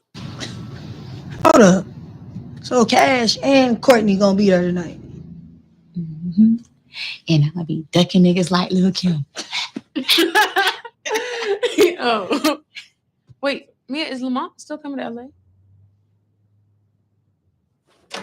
Oh my God. Three niggas at once? Your pussy gonna break, bitch. Be quiet, I'm getting on the. So again, like I said, I do, of course you find yourself, if you are as a man, when you watching how she just moving so loose with the cat, it kind of make you feel so, like I kind of be feeling some type of way, because when you really be into the shows and you kind of really start liking the characters, I'm like, dog, slow down. How many niggas you gonna let tap these cheeks? Jesus Christ, dog. So then her to even throw that little bar in there. Can I ask a question? Mm-hmm. If you really could see like a woman's number, would that change your thoughts? No, if like if their number, their stats was over their head, or whenever you like when you talk to them, you saw their stats and who they dealt with, that really would. No, so real quick, the number probably wouldn't throw me off unless it was just like the way she moving with it. Like it's like back. So if you sit here saying if your number was only, let's say if your number was only 3 this week, but them three this week, and you just like balancing these 3 dudes, that's crazy, dog. Like slow down. You said if it was 3 this week and the way you bounced. So if it was 3 back to back, you're discouraged. But if it was 3 spread it out, you can't spread 3 out in 1 week. Yes, that's crazy. What do you mean? It's 7 days out of the week. No, I'm still gonna look at you crazy. You can have 300 bodies, but you gotta have that shit spread out. You can't have 3 in 1 week. What do you mean? Monday, all right, boom. So then Wednesday, boom. Okay, Saturday. Let's spread it out. What do you mean? No, that's still too much for me, dog. That's a lot, dog. I don't know. You I'm lost because nigga, that's just a lot. I'm not gonna lie. Like, space it out. Like, I'm cool. Like, you could literally, I would not listen to what I'm saying. I would not judge her. If a woman told me she had 300 bodies, I wouldn't care. But you wouldn't care how she accumulated them 300 bodies. Yeah, I would care if you was going, like, you could, if you sit here and come to me and you say you had 300 bodies and be like, I haven't had sex in 2 years. Cool, you my type of girl. But you can't come to me and say you got 300 bodies and you still out here going crazy right now. Whoa. If you said I had 300 bodies and I ain't had sex in two years, right? Yeah. So you could be you still not going to be like, damn, why do you haven't had sex in 2 years? Yeah, you'd be like, I changed my life. I'm trying to get myself together. I'm trying to focus on me. Hit me with that line.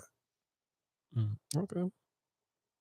But anyway, getting back in the season, getting episode 5. I'm gonna jump all over the place.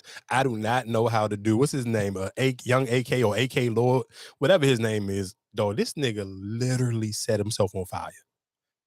From tour, like, you know how that Metro Boomin. This the main rapper, right? Yeah, they went on tour with. Okay. So you know how that Metro Boomin cover looked when he shaking his hand. This nigga literally was on him. So real quick, let me slow down and paint the picture. So him and Shauna was eventually hooking up because, of course, I talked about it. What was that? That was last episode. him and her was supposed to hook up, but his man came and clock blocked, so they didn't hook up. So okay, they talking, they go back to they had a billboards party. So they, they flirting, they talking, they having their little deep conversation, talking about anime or whatever the case may be. And of course, y'all know Shauna's a nerd, so she gets super geeked up. Oh, you like anime? Boom, boom. You don't seem like an anime type of guy. So they go have a deep conversation about anime, and then they end up walking away. Now, of course, at this whole time, Mia got both dudes at the party. She got the dude Cash who posted her picture on his Instagram story, and then she got the other dude who's the AK dude, man. So she finessing both of them. And of course, the Cash dude, he bought her a dress for this. So this dress she got on in this party, the dude Cash and bought her the dress. It was a Saks Fifth dress. So the dress then cost some bread. So she still feels some type of way in the back of her mind about him uploading that picture. Even though she feel like she tried to play it off for Shauna, like, girl, I look good. It don't matter. But even Duke said something to her like, come on, dog. You have an image. Now you are a public figure just like him. Your image matters. Don't let him make it just because he a bigger rapper right now. That don't let that downplay who you are or where you trying to go. So they had that little conversation. So in the back of her mind, that's still playing on her head. So anyway, going back to the Shauna situation, when she was walking over there, they just met. I think what's the dude name? I want to say he used to work at Spotify, I think, and YouTube. I think his name Tume or something like that. But this is a real person in the music business as well. So they met him. They had a little conversation, and he was like their whole little vibe. And of course, this whole episode, Duke and what's the dude, Francois, whatever his name is, they going back and forth like who is the better manager the whole episode. And don't get it twisted, Duke finally got it. She got a piece, taste of reality to know that he kind of really is like, he's the better manager. Like, we keeping it a buck on and off paper. He's a better manager. Don't matter how he go about it, because even the dude AK was like, damn, this nigga's irritating as hell. But it don't matter. He's still providing services that Duke can't get done.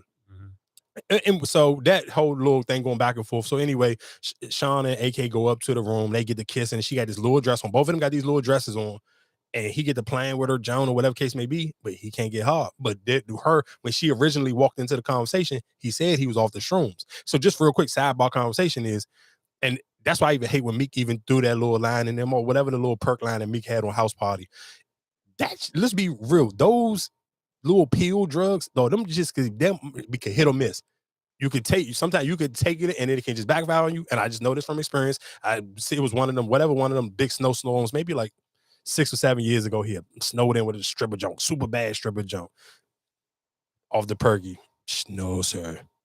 I'm listening to what I'm telling you. If you listen to me right now, if you sit here and say, hey, would I rather pop a yerky or sit here and go get you a Rhino from the gas station? Go get you a Rhino, my brother. I promise you. Them little designer drugs, whatever y'all talking about, you can keep that shit for the junkies. But the shrooms is not a pill. It's not a pill, but it still had that same type of hallucination. Yeah, a junk. So his shit wouldn't get hard. He literally over here, this girl ready to bust it wide open, and he can't get hard. Because I'm talking about at the time, I'm like, damn, what is this? Like, am I missing? Because sometimes with these shows, they go so woke. I'm like, oh, is this a girl? So what's going on? Because she grabbing for the meat and ain't nothing like that nigga grabbed her hand. Like, come on now.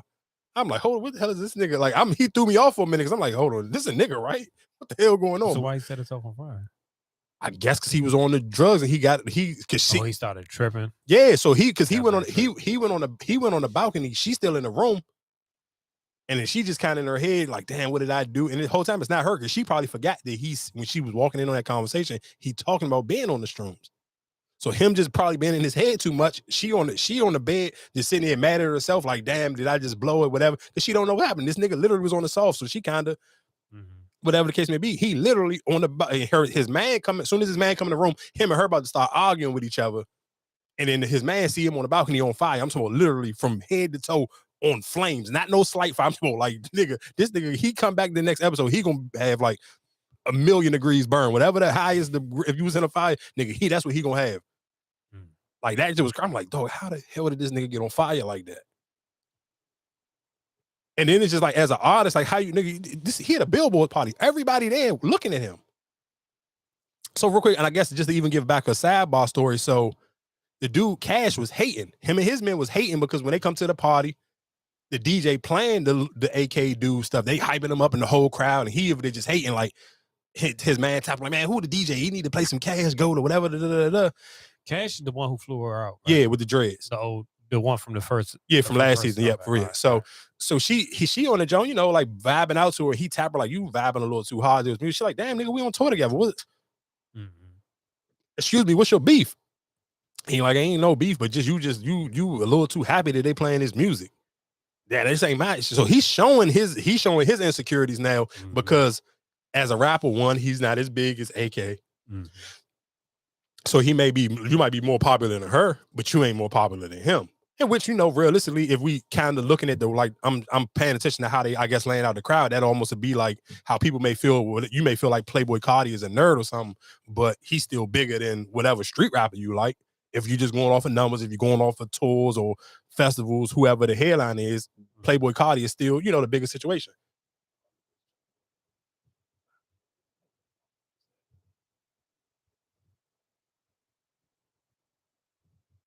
Yeah, so he rapping. So long story short, he on the jump and he's sitting here trying to get her attention. She keep trying to brush him off because she trying to kind of play big with both of them. She ain't trying to kiss neither one of these dudes in the public and don't know, like, you know, which one she trying to really be on. So the dude hit her with she like, let me leave. She brushed the cash dude off, like, hey, let me go to the bathroom. And then she link up in the bathroom with old boy, AK Man. He come out the bathroom and and Cash see them and he feels some type of way. So what you doing? Da, da, da, da.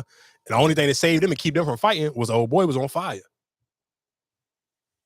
So like I said, it was a good episode. Episode 5, Rap-ish. If y'all haven't seen it yet, it's on HBO Max. And to me, I like it. I like it a lot. I'm not gonna hold you like this. So, all right, if you was in that situation, do you get mad? What if I bought this girl a dress and then she kind of running around the party like acting like? But she's not your girl though. She not your girl, but you feel like she your girl. She's supposed to be, because she ain't supposed to be this friendly in this industry situation because she's still kind of like an up and coming rapper. So you feel like in his mind, he feel like he's supposed to be the superior situation in this party, and he's really not. Yeah. Because let's be real. Most dudes, we be delusional. It don't matter what you feel like possessive.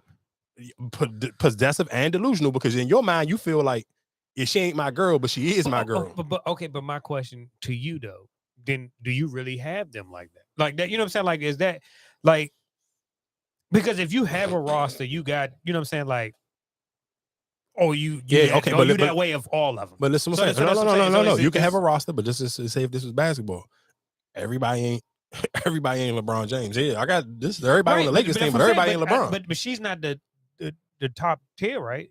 Do you think she is? I mean, yeah, she ain't no slouch, and she already even when they was introducing her to the Toomey dude, she do have a name. Yeah, she got a name. She already had a name on social media even before they started rapping. That's what helped them get a buzz on social media, because she already had. Remember, she was doing the little videos last season, giving and the OnlyFans situation. But she was a popular stripper, and she was doing the little relationship stuff. But that's why I'm just asking, like,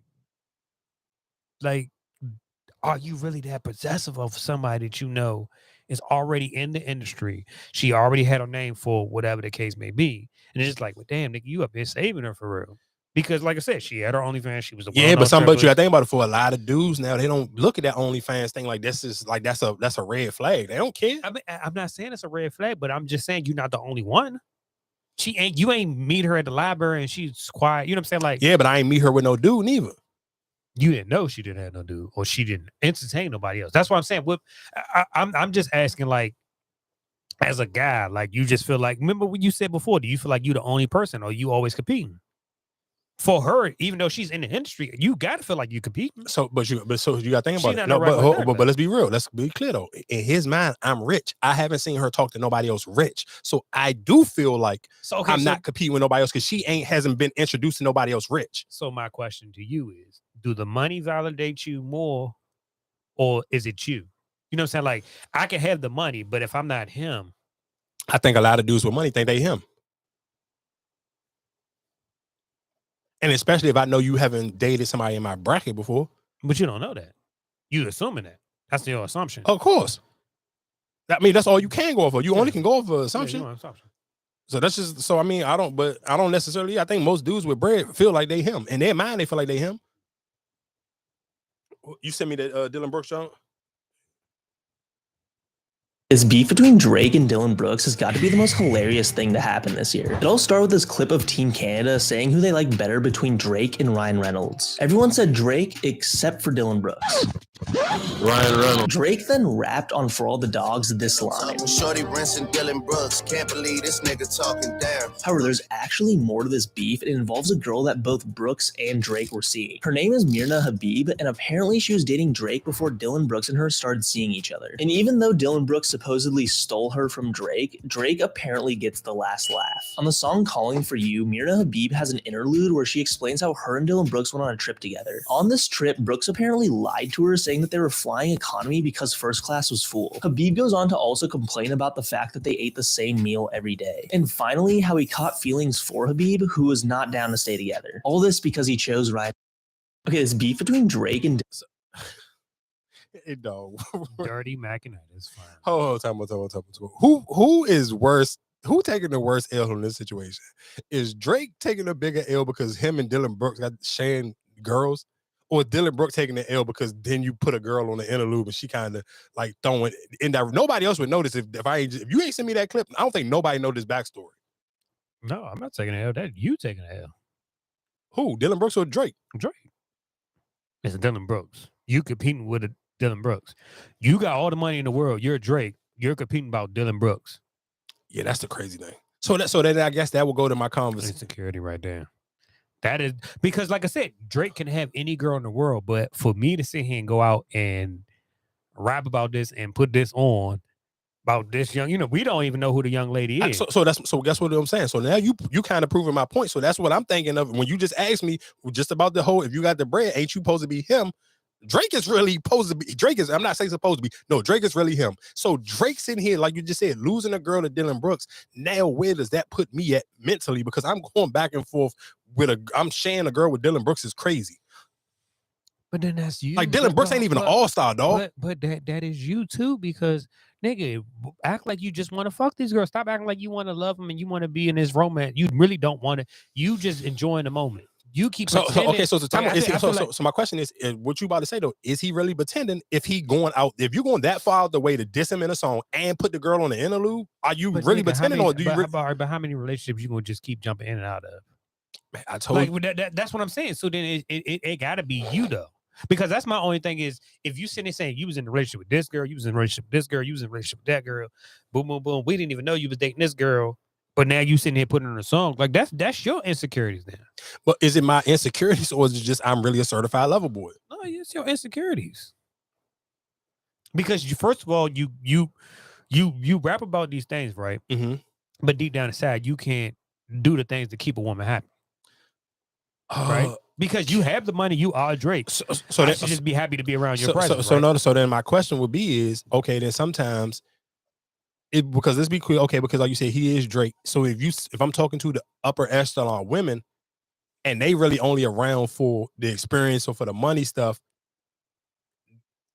now do you kind of put me on we still on an equal playing field? And remember when I talked with me, you had that conversation a couple weeks ago. But the women that Drake has dealt with have money though, right?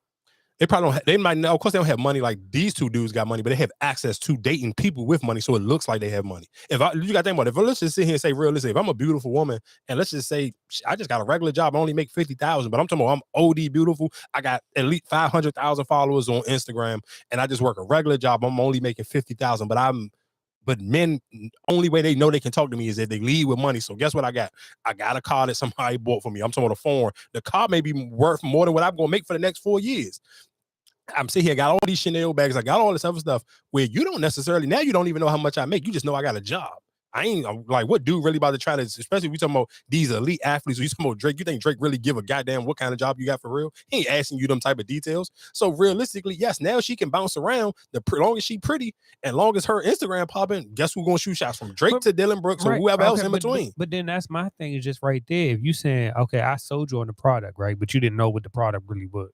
So I sold you like, oh yeah, I'm living this lavish life. I'm blah, blah, blah. But you fell for the trap, right? It's not even a trap because this is my real life. You can't talk to me if you can't buy me a Chanel bag. This ain't no trap. This is my real life. But then but then why are you working there?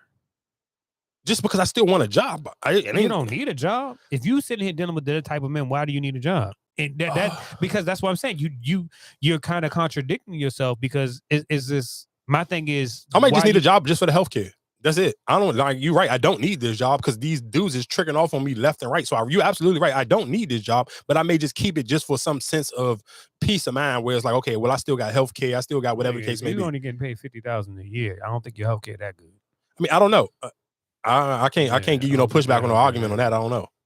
But I just think to me, I'm just like, damn, it kind of just, if I'm Drake, yeah, I'm not gonna hold you. That would kind of mentally just kind of have me all over the place. Cause it's gonna make me really question, like, damn, well, do these bras really ever really like me for real? Like, bro, you went from Drake to Dylan Brooks. I'm sure people listening to this right now don't know who Dylan Brooks is. I'm sure dudes do. If you know who, in matter of fact, we can get into that after we finish this conversation. Okay, but then my only question is, but when you say that, it's just, are you saying, okay, but because of the looks or how you treat me? Like, I get what you're saying. You went from Drake to Dylan Brooks, but then, okay, what if Dylan Brooks is really treating me well? He's taking care of me. He's doing everything. You know what I'm saying? Like, Drake was just a one-night stand. And yes, he caught feelings for me because my pussy was good, but he was just a one-night stand. Because let's put it like this, right? If I fuck Drake, right, I put it on him. Now this nigga blowing up my phone, right? But I really don't want to be with him, but he want to be with me. But then, all right, Dylan Brooks, right? He really taking care of me. He really care about my feelings. He really showing interest, like, oh, he's showing up to my job. Like Drake, I can't be out public with you or whatever the case may be. But Dylan Brooks is putting more forth for effort and doing everything for me. Like you went to Wyoming to meet my parents, and you know what I'm saying? Like you still, like you don't feel like you above and beyond. Yeah, so I guess but then I guess still that if I'm still Drake, I'm still questioning myself. I'm not talking about the woman. We talking about Drake now. I'm Drake. Okay. I'm still going to have that's going to trigger some I don't care how he dress it up. That will trigger some form of insecurity in you and make you question yourself as a man. Like, damn, that's the option. Like these women that I got access to, Dylan Brooks still got access to. Like that's crazy. But at the end of the day, with your access to them is because why? Because you're famous and you have money. Because that's when you need to have that. If you didn't have that, do you still have access to these women? So then guess what? So listen to what I'm saying. So if I'm Drake, that's when it's time to look the man in the mirror. And then that's why sometimes if you listen to some of these songs and the way he complaining, now they kind of make a little bit more sense. Because now they're making you question, like, yeah, I'm dating all these women. I can get all these women, but what are they really here for? And how long are they really here for? So that's it's gonna make you question a lot. And so, like I said, so we can kind of tie these stories in together because they do go hand in hand. Dylan Brooks does play for the Houston Rockets, and of course, I'm sure on most of all blog sites, I feel like picked up over the what was that? What's that game? Yeah, that was Saturday because I said I lost my shirt on Sunday. So yeah, that was Saturday. The Houston Rockets played the Los Angeles Lakers. The Lakers was up by like 15 points at the time.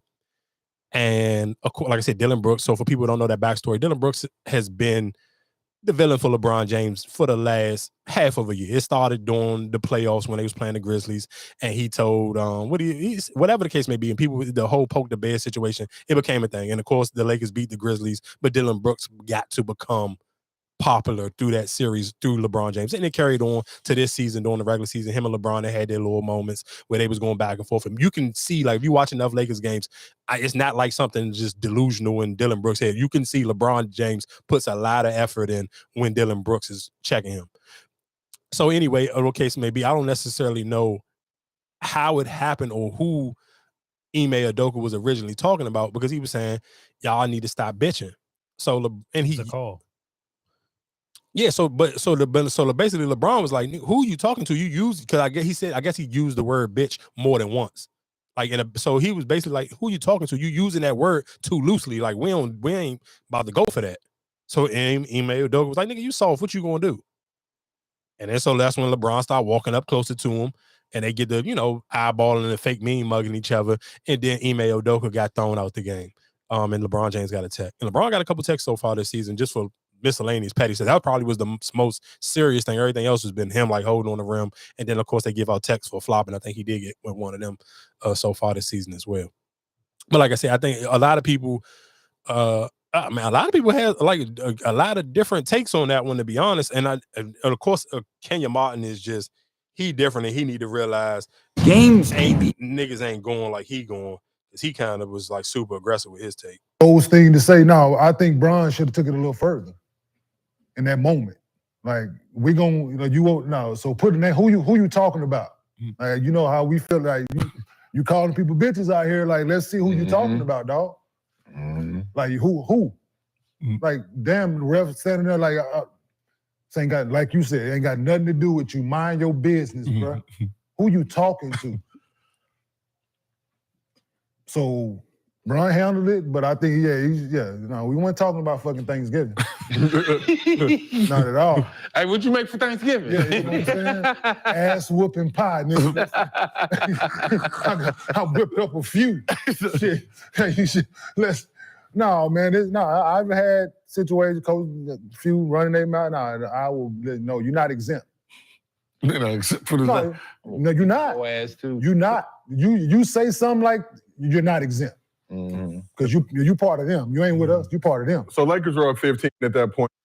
So, of course, that was Kenya Martin. And for people, when you do your homework on who Kenya Martin is, so Kenya Martin, of course, he ain't just some old nigga just talking. Kenya Martin is a very extremely aggressive player. He's been a very extremely aggressive player. When he played in the NBA, college, whatever, Kenya Martin ain't nothing sweet about Kenya Martin at all. Just do your Googles on Kenya Martin. So I do think realistically, I mean, I get it. Yeah, you ain't, but this day and age, you're not doing that. Especially not to no coach. So you're not doing what? You're not putting your hands on no coach. I don't know. I think Draymond would. You don't think Draymond would? No, fuck no. What? Tell me, Marcus. Slow down. Think about what you're saying. Nigga, slow down and think about what you're saying. Putting your hands on a coach. Draymond Green punched Jordan Poole and just literally choked out fucking Rudy Gobert live on national TV. Where's Latrell Sprewell? Ask him what happened when he put his hands on a coach. What you mean? He still played for the Knicks after that? Okay. How long was his career? Not long. After that. Oh, but you forgot why? Because when they offered him an $80 million contract and he said this is not enough to feed my family. That's why Latrell Sprewell don't play in the NBA no more. Well, of course he's old now, but at that time, that was it. The New York Knicks offered him $80 million, Marcus. Right, but what I'm trying to tell you, if you sitting there saying you can sit in and hit your coach, hit another coach because of what he said, you think like let's be realistic. Like in reality, right now, you're going to hit a coach for him saying stop crying like a bitch, and then you call me soft. Okay, and you're going to hit me. You're going to hit me. You're an athlete. You're the multi-million-dollar man, right? You're going to hit me. You're making more than me. That's a lawsuit waiting to happen. Like for what though? To prove, oh yeah, he called me a bitch. I'm not a bitch. I mean, of course, if the fans call you a bitch, you're not hitting the fans.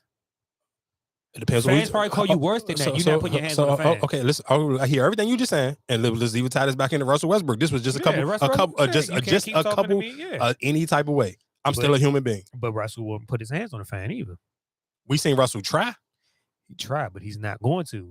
Like that's what I'm saying. Like I hear what you're saying, right? My thing is, even with the whole Malice in the Palace situation, that was one of one. You're not going to go back down that just for somebody calling you a bitch or you playing like a bitch, you being soft. Like that's just that right there. That's bad business for you. If you let somebody get to you that much that you want to fight them and then you're going to jeopardize your career. Draymond Green just did it twice in less than a year. No, but you keep saying Draymond Green. Yes, he did it with players. Players fight all the time. Nigga, Udoka's an ex-player. What you talking about? Like he still on the team though. He's not a player though. He's not a player. He's a coach now. Only question I asked you was, we ain't talking about LeBron James. I asked you, do you think Draymond Green wouldn't do it? And you sitting here saying no. I don't necessarily know if you can say no because nobody still don't even know what Jordan Poole said to Draymond Green today. And I'm sure that he didn't call him a bitch or call him no soft ass nigga. You're not doing that. Not to a coach. And the cameras are rolling. You're not. Like I said, we ain't talking about LeBron James. We talking about Draymond Green. Anybody, if y'all listening, it's even like that incident in Cleveland with a nigga J.R. Smith through the soup at who was one of them assistant coaches? Was it Damon Jones? I can't remember one of them, but like it wasn't Damon Jones because Damon Jones know how to fight. He's a goddamn professional kickboxer or whatever he is. Damon Jones would have beat this. You're not thinking about the same Damon Jones. You're thinking about James Johnson. That's not the same person. Damon Jones, he's played Miami, the little one, the guard. That's not the same person. You talking about James Johnson? No, I'm talking about the nigga. Tattoos on his neck. Damon Jones, the little one, the one that LeBron dunked on. That's Damon Jones. And he ended up being he worked at the front office for the Suns now? No, that's not the same. No. I'm talking about that's why I said when J.R. Smith threw the hot soup or whatever. I remember that, but I remember that but story, that's but what I I'm don't saying. know who he did it to. Yeah, I don't see LeBron putting his hands on. Yeah, of course not. Yeah, of course. LeBron is, of course, is that we can't put LeBron in this company. That's why I took it away from LeBron and I asked you, do you think Draymond wouldn't do it? Making that stupid decision. I don't see it for hitting a coach because he said you was soft. You're crying. I think it's the word. I think you missing the word. I think you missing him calling him the B word. I think that. But you've been called worse. I guess. I mean, I seen Steven Adams ready to go in the goddamn court and fight fucking Shannon Sharp. I hear you. He wasn't about to fight Shannon Sharp. He was sticking up for his teammate. And what he didn't have nothing to do with, he was sticking up for his man. He was sticking up for what's the name? John Morant. Yes, that's what he's supposed to do. But that's what I'm saying. I don't see you putting your hands on a coach. Because coaches say a lot of wild things. That's what I'm saying. I do not see you sitting here saying, well, I'm about to fuck you up. No. I mean, I'm not gonna argue with you with it. I think if anybody had a choice, I'm going with Draymond Green. But I do want to play this clip of this lady.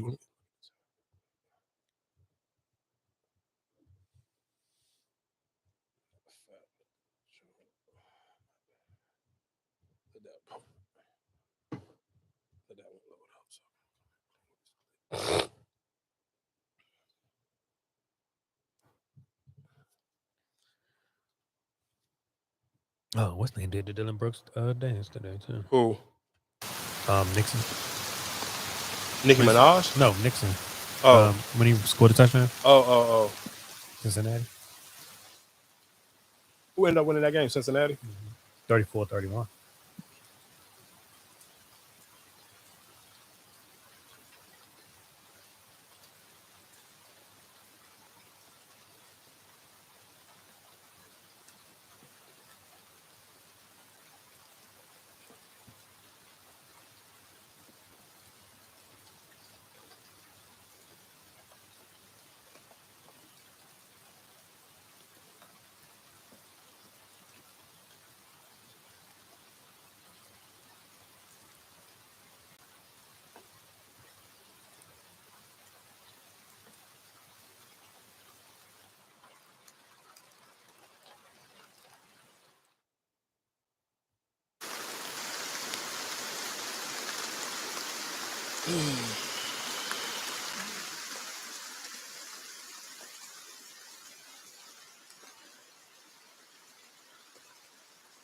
Park, I had a table reserved.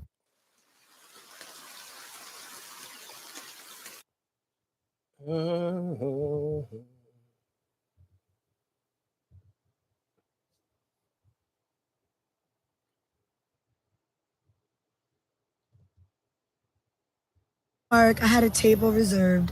And when I walked up, they said, anyone that's affiliated with the Zeus network, we don't care. We don't like what you guys represent. We don't like your TV shows. I gave them my American Express card on file earlier to book a table. They said I could not come in because they don't like the Black network that I work for. Who is the owner? Because he's not Black, I promise. I just went to Park. I had a table reserved. So, of course, for people who don't know who that is or you didn't see, huh? What'd you say? Big Chin. Oh, for people who don't know who that is or what was going on, that was Natalie Nunn. Of course, I mean, I'm sure for people who watch the reality TV show, she's on Baddies East, and of course, she works on the Zeus network. So she was trying to go to Park in DC. What is it, Park in 14th, whatever it's called. She was trying to go there. She was trying to get a table there, and I guess people seen who she was. I don't know who the manager was or whoever. They was just like, nah, it's cool. We don't want your money. We don't want your kind in this facility. And of course, a lot of people, I was looking at it on Twitter, and a lot of DC people was like, oh, you lucky this wasn't love or nothing. Like, this not nothing new, whatever the case may be. And don't get to say Park. Then, yeah, I mean, I seen a lot of people, of course, Quicksilver and all of them was taken up for the Park. I mean, I ain't even say I was surprised. I don't necessarily know if I don't think they need that type of publicity. If this was probably a newer club or a newer owner who haven't been around for years, I'm sure they would have took that service. I'm sure she would have went to Rose Bar. They would have been happily to have her in there and would have been sending them signs to her all night long. But I do, of course, he's an older owner, and I'm sure realistically I want to say probably the people who even go to his establishment now are older demographic. They don't care for that. And they necessarily probably, I'm not mad at them for not wanting that type of energy in his facility. So, I mean, I get it. And I do. I'm just surprised that you take that stance, because it's just like, I ain't even think people felt like that. I thought sometimes I'd be feeling like, I thought I was like the only person who'd be tired of seeing that type of shit. To just be honest, I ain't gonna hold you. I'm definitely surprised to see that. Because if you wasn't coming there just to have a good time, you coming in with the cameras and all that. Yeah. What do you come in? No, I didn't pay you for that shit. Yeah. I don't think you about to sit here and make money off my shit. I'm with you. I mean, I'm not disagreeing. And if for people who don't know who Mark Bonds is, just do Google. That man had endless clubs. I'm talking like real clubs, like that whole what was that? Hey Ma, that Dipset Hey Ma junk that was shot in front of Love.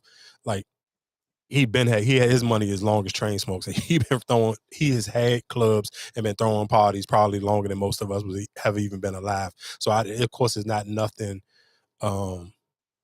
It ain't nothing out the blue, but I do think for people the day and age we live in, I'm just surprised to see anybody take a stance. Knowing it being him, I'm not surprised. But then I guess in another story talking about DC venues, Boosie got on live and said that somebody was trying to pay him $50,000 to come here, and I guess the person was ready to send the bread, and then they end up saying that the venue didn't want Boosie there. So of course, realistically, for people who never threw parties before, 9 times out of 10, if you book in a venue, they want to know what kind of event are you having, how much space do you need, because realistically, that's how much they're going to charge you if they add in security detail or police detail. They want to know, like, okay, how big is the event, how many people you think you're going to have come, so we can kind of give you an all-in price. So if you renting out a venue and they're giving you police and security, they want to kind of like, hey, give me a head count of how big this event you expecting it to be, or how big is the artist, so we can plan on whatever the case may be. So I'm sure they said Boosie, and he was just like, nah, Boosie can't come in this venue. His stance with the LGBTQ community, the stuff he say, it go against whatever we got going on.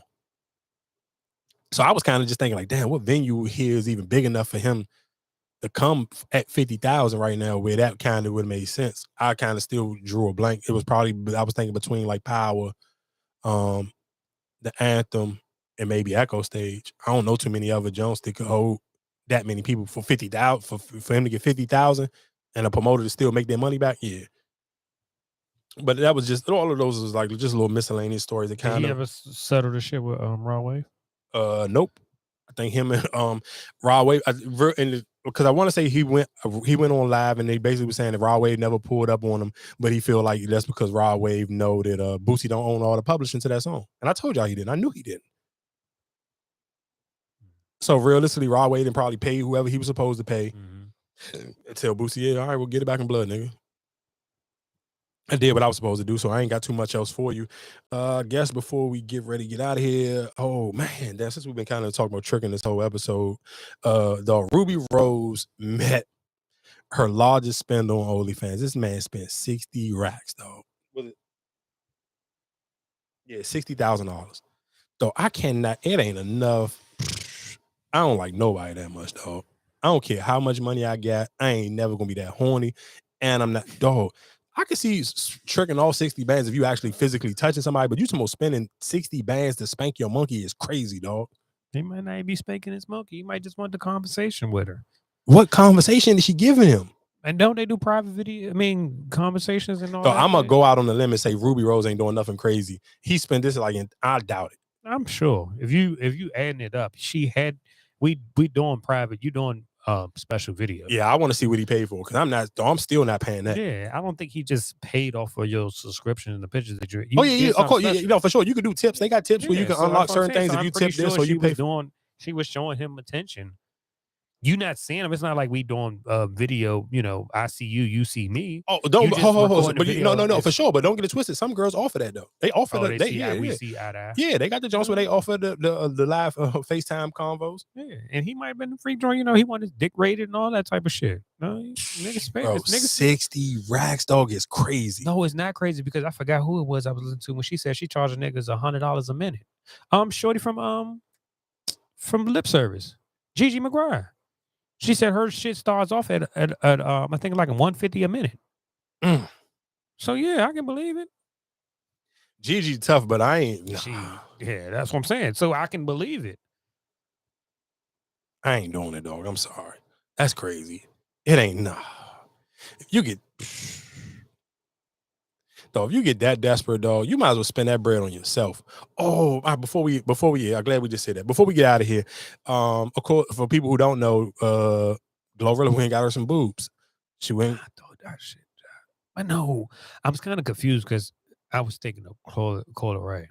Because Cola Ray did tweet it out a minute ago and say she wanted to. And I remember you said that, and when I seen the picture of Glorilla with the red top on. And I was like, damn, her titties do jive. Like, yeah. But I was like, but no, that was Cola Ray because Cola Ray ain't had yeah, because and of course, so a video went around of Glorilla, of course, when she was at the Breakfast Club, and she basically was trying to say, like, you know, she didn't want no plastic surgery or whatever the case may be. So me and a homegirl of mine was saying, because she sent it to me, she was like, damn, Glow let the industry get to her. And then I was just like, I don't necessarily if Glow let the industry get to her, or did realistically, I think most people, because I know women who been debating on what type of surgery they may want to get for years. It take people years for one, because you're going back and forth with just that conversation with yourself. And then sometimes it could be the money. Like you might, I might need to save up a couple more dollars, but while I'm saving up the money, I'm still debating and contemplating on it a lot. So realistically, I was just like, no, I'm sure it's endless people out here who, men and women, who, if they can afford to get it, they probably would get some form of cosmetic surgery done to themselves, even if it's from fixing your teeth, or if it's getting LASIK on your eyes, or whatever the case may be, whatever forms, or even shit. I mean, I'm sure we didn't talk about it, but what's the nigga Finesse 2 times? He went and got lipo. I'm not sitting here saying like I can't, like, it's easy to judge because if you don't got the bread. But if somebody sit here and say right now, here, Mike, I'm gonna give you 50 racks, but you gotta only spend it on cosmetic surgery. I'm gonna spend it. I'm not about to sit here and act like I'm not. I can talk all that trash and be like, Jim, I'm still gonna go to the gym, but guess what I'm gonna do? I'm not gonna tell y'all. I'm gonna take a break for a second and I'm gonna go get up under that and get it done. But that's great. And I told her, I'm like you, and sometimes, of course, we all love to take the moral high ground with certain these conversations. But dog, if you being real, if those little pause, like, nigga, I'm gonna go get me some extra meat, pause, and I'm gonna go get me some lipo. You give me 50, I'm gonna get my shit down to my knee and I'm gonna get me a 6-pack. So I don't care. Like, and that's just, but she was just like, if you really happy, I'm like, no, I'm happy with my body as is. But if you can give me a free 50 that I can go play with and I gotta spend, I'm going to get it done. I hate that people act like you don't have those real conversations with yourself. Like, that to me is just, that's fake and it's flawed. So I don't feel like the industry got the best of Glorilla. I feel like Glorilla got some bread and she probably was tired of never having titties her whole life. Any female, they get the money right, they're gonna do what they gotta do. Sound good. Yeah, you might not get a BBW, but you will get some type of. Yeah, like, dog, she been flat chested her whole life. You think she never wanted titties before, ever?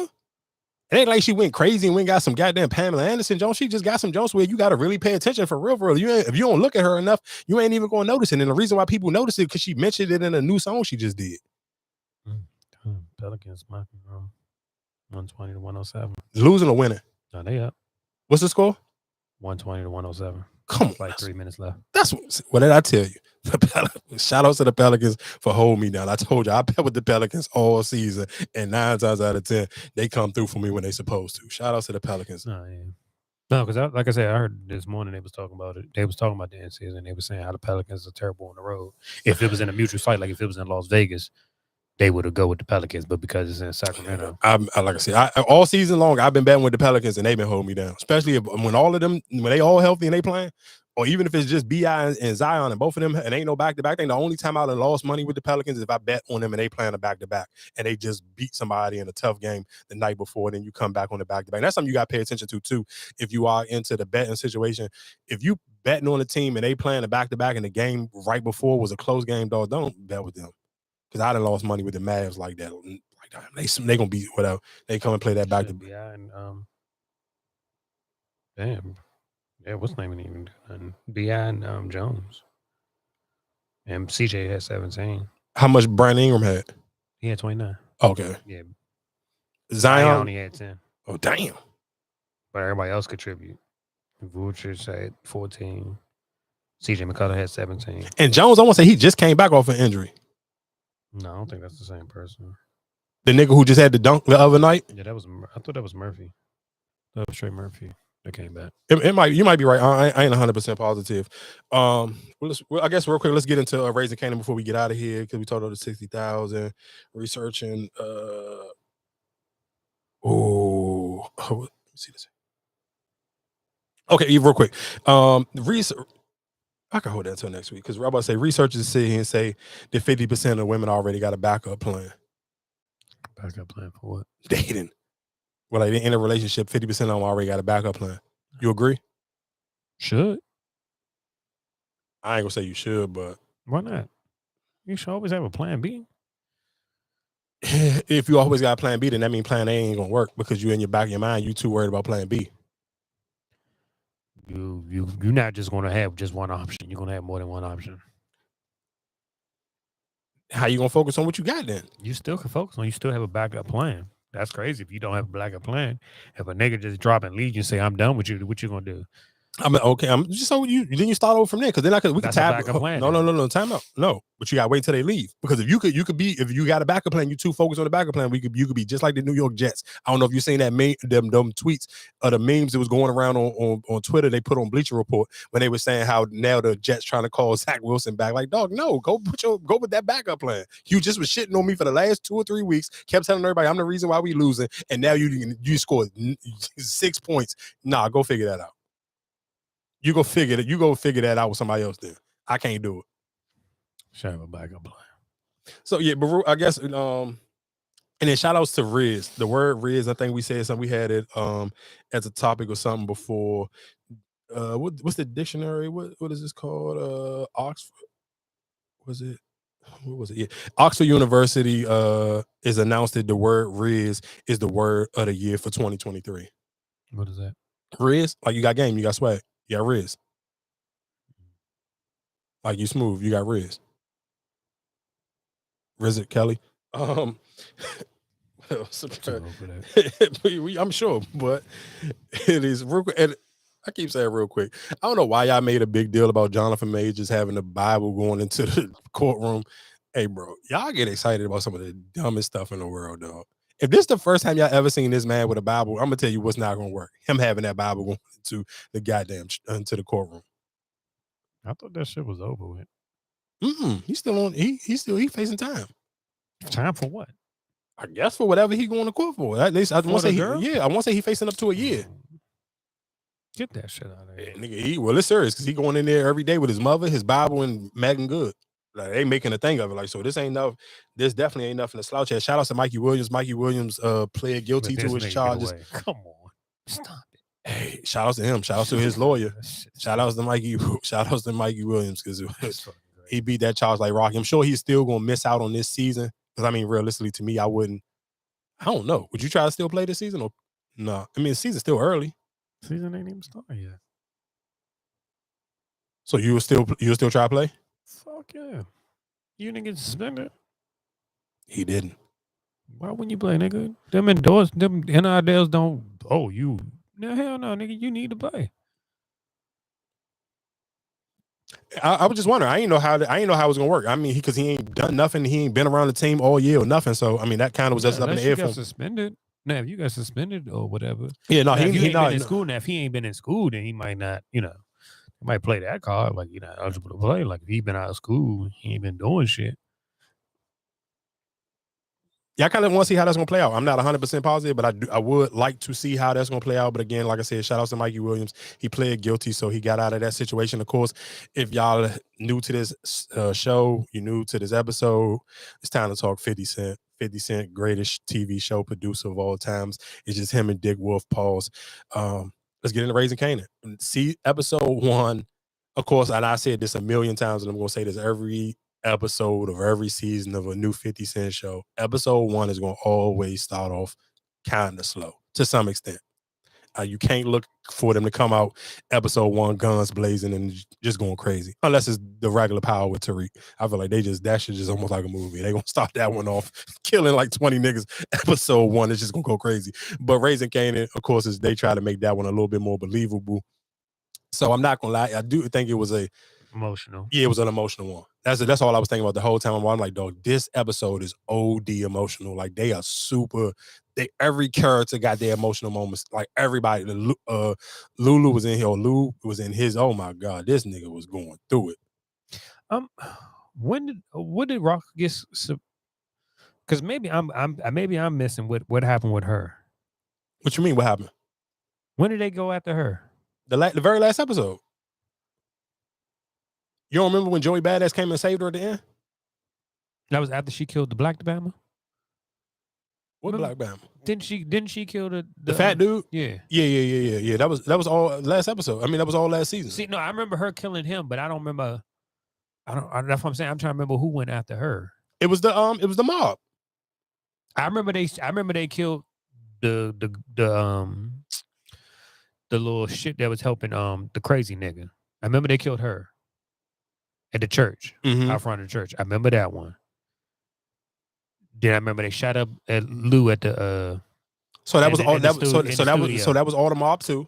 Right. But I don't remember them going after Rock. That was the very last that was the last episode, and that was the last scene. Remember, because at the end of the jump, because remember the very last scene, Joey Badass saved her, and then Kanan and his father come into the door. And all the mob and the two mob dudes was laying on the floor, and then what's her name? Mother was, because you got to think about it, as soon as she opened the door, what's her name? Mother got shot. What's the girl name? Juice Box. Her mother got killed. I see. Okay, now I remember the mother getting shot because so all of that, out front of the house, and all that was the same episode. That was the last episode. Okay, yeah, I just don't remember her getting hit or whatever. Yeah, she got shot in the arm because you got to think about it, the dude was standing over top of her, and then literally Joey Badass. And then I don't. For some reason, I thought that house situation happened before. Before she bought the house. No. She already bought. You got to think when she already bought the house, and she was supposed to be getting ready to move. She was packing her stuff up. Gotcha. So yeah, it was just like I said, it was a whole lot of every character had their emotional moments.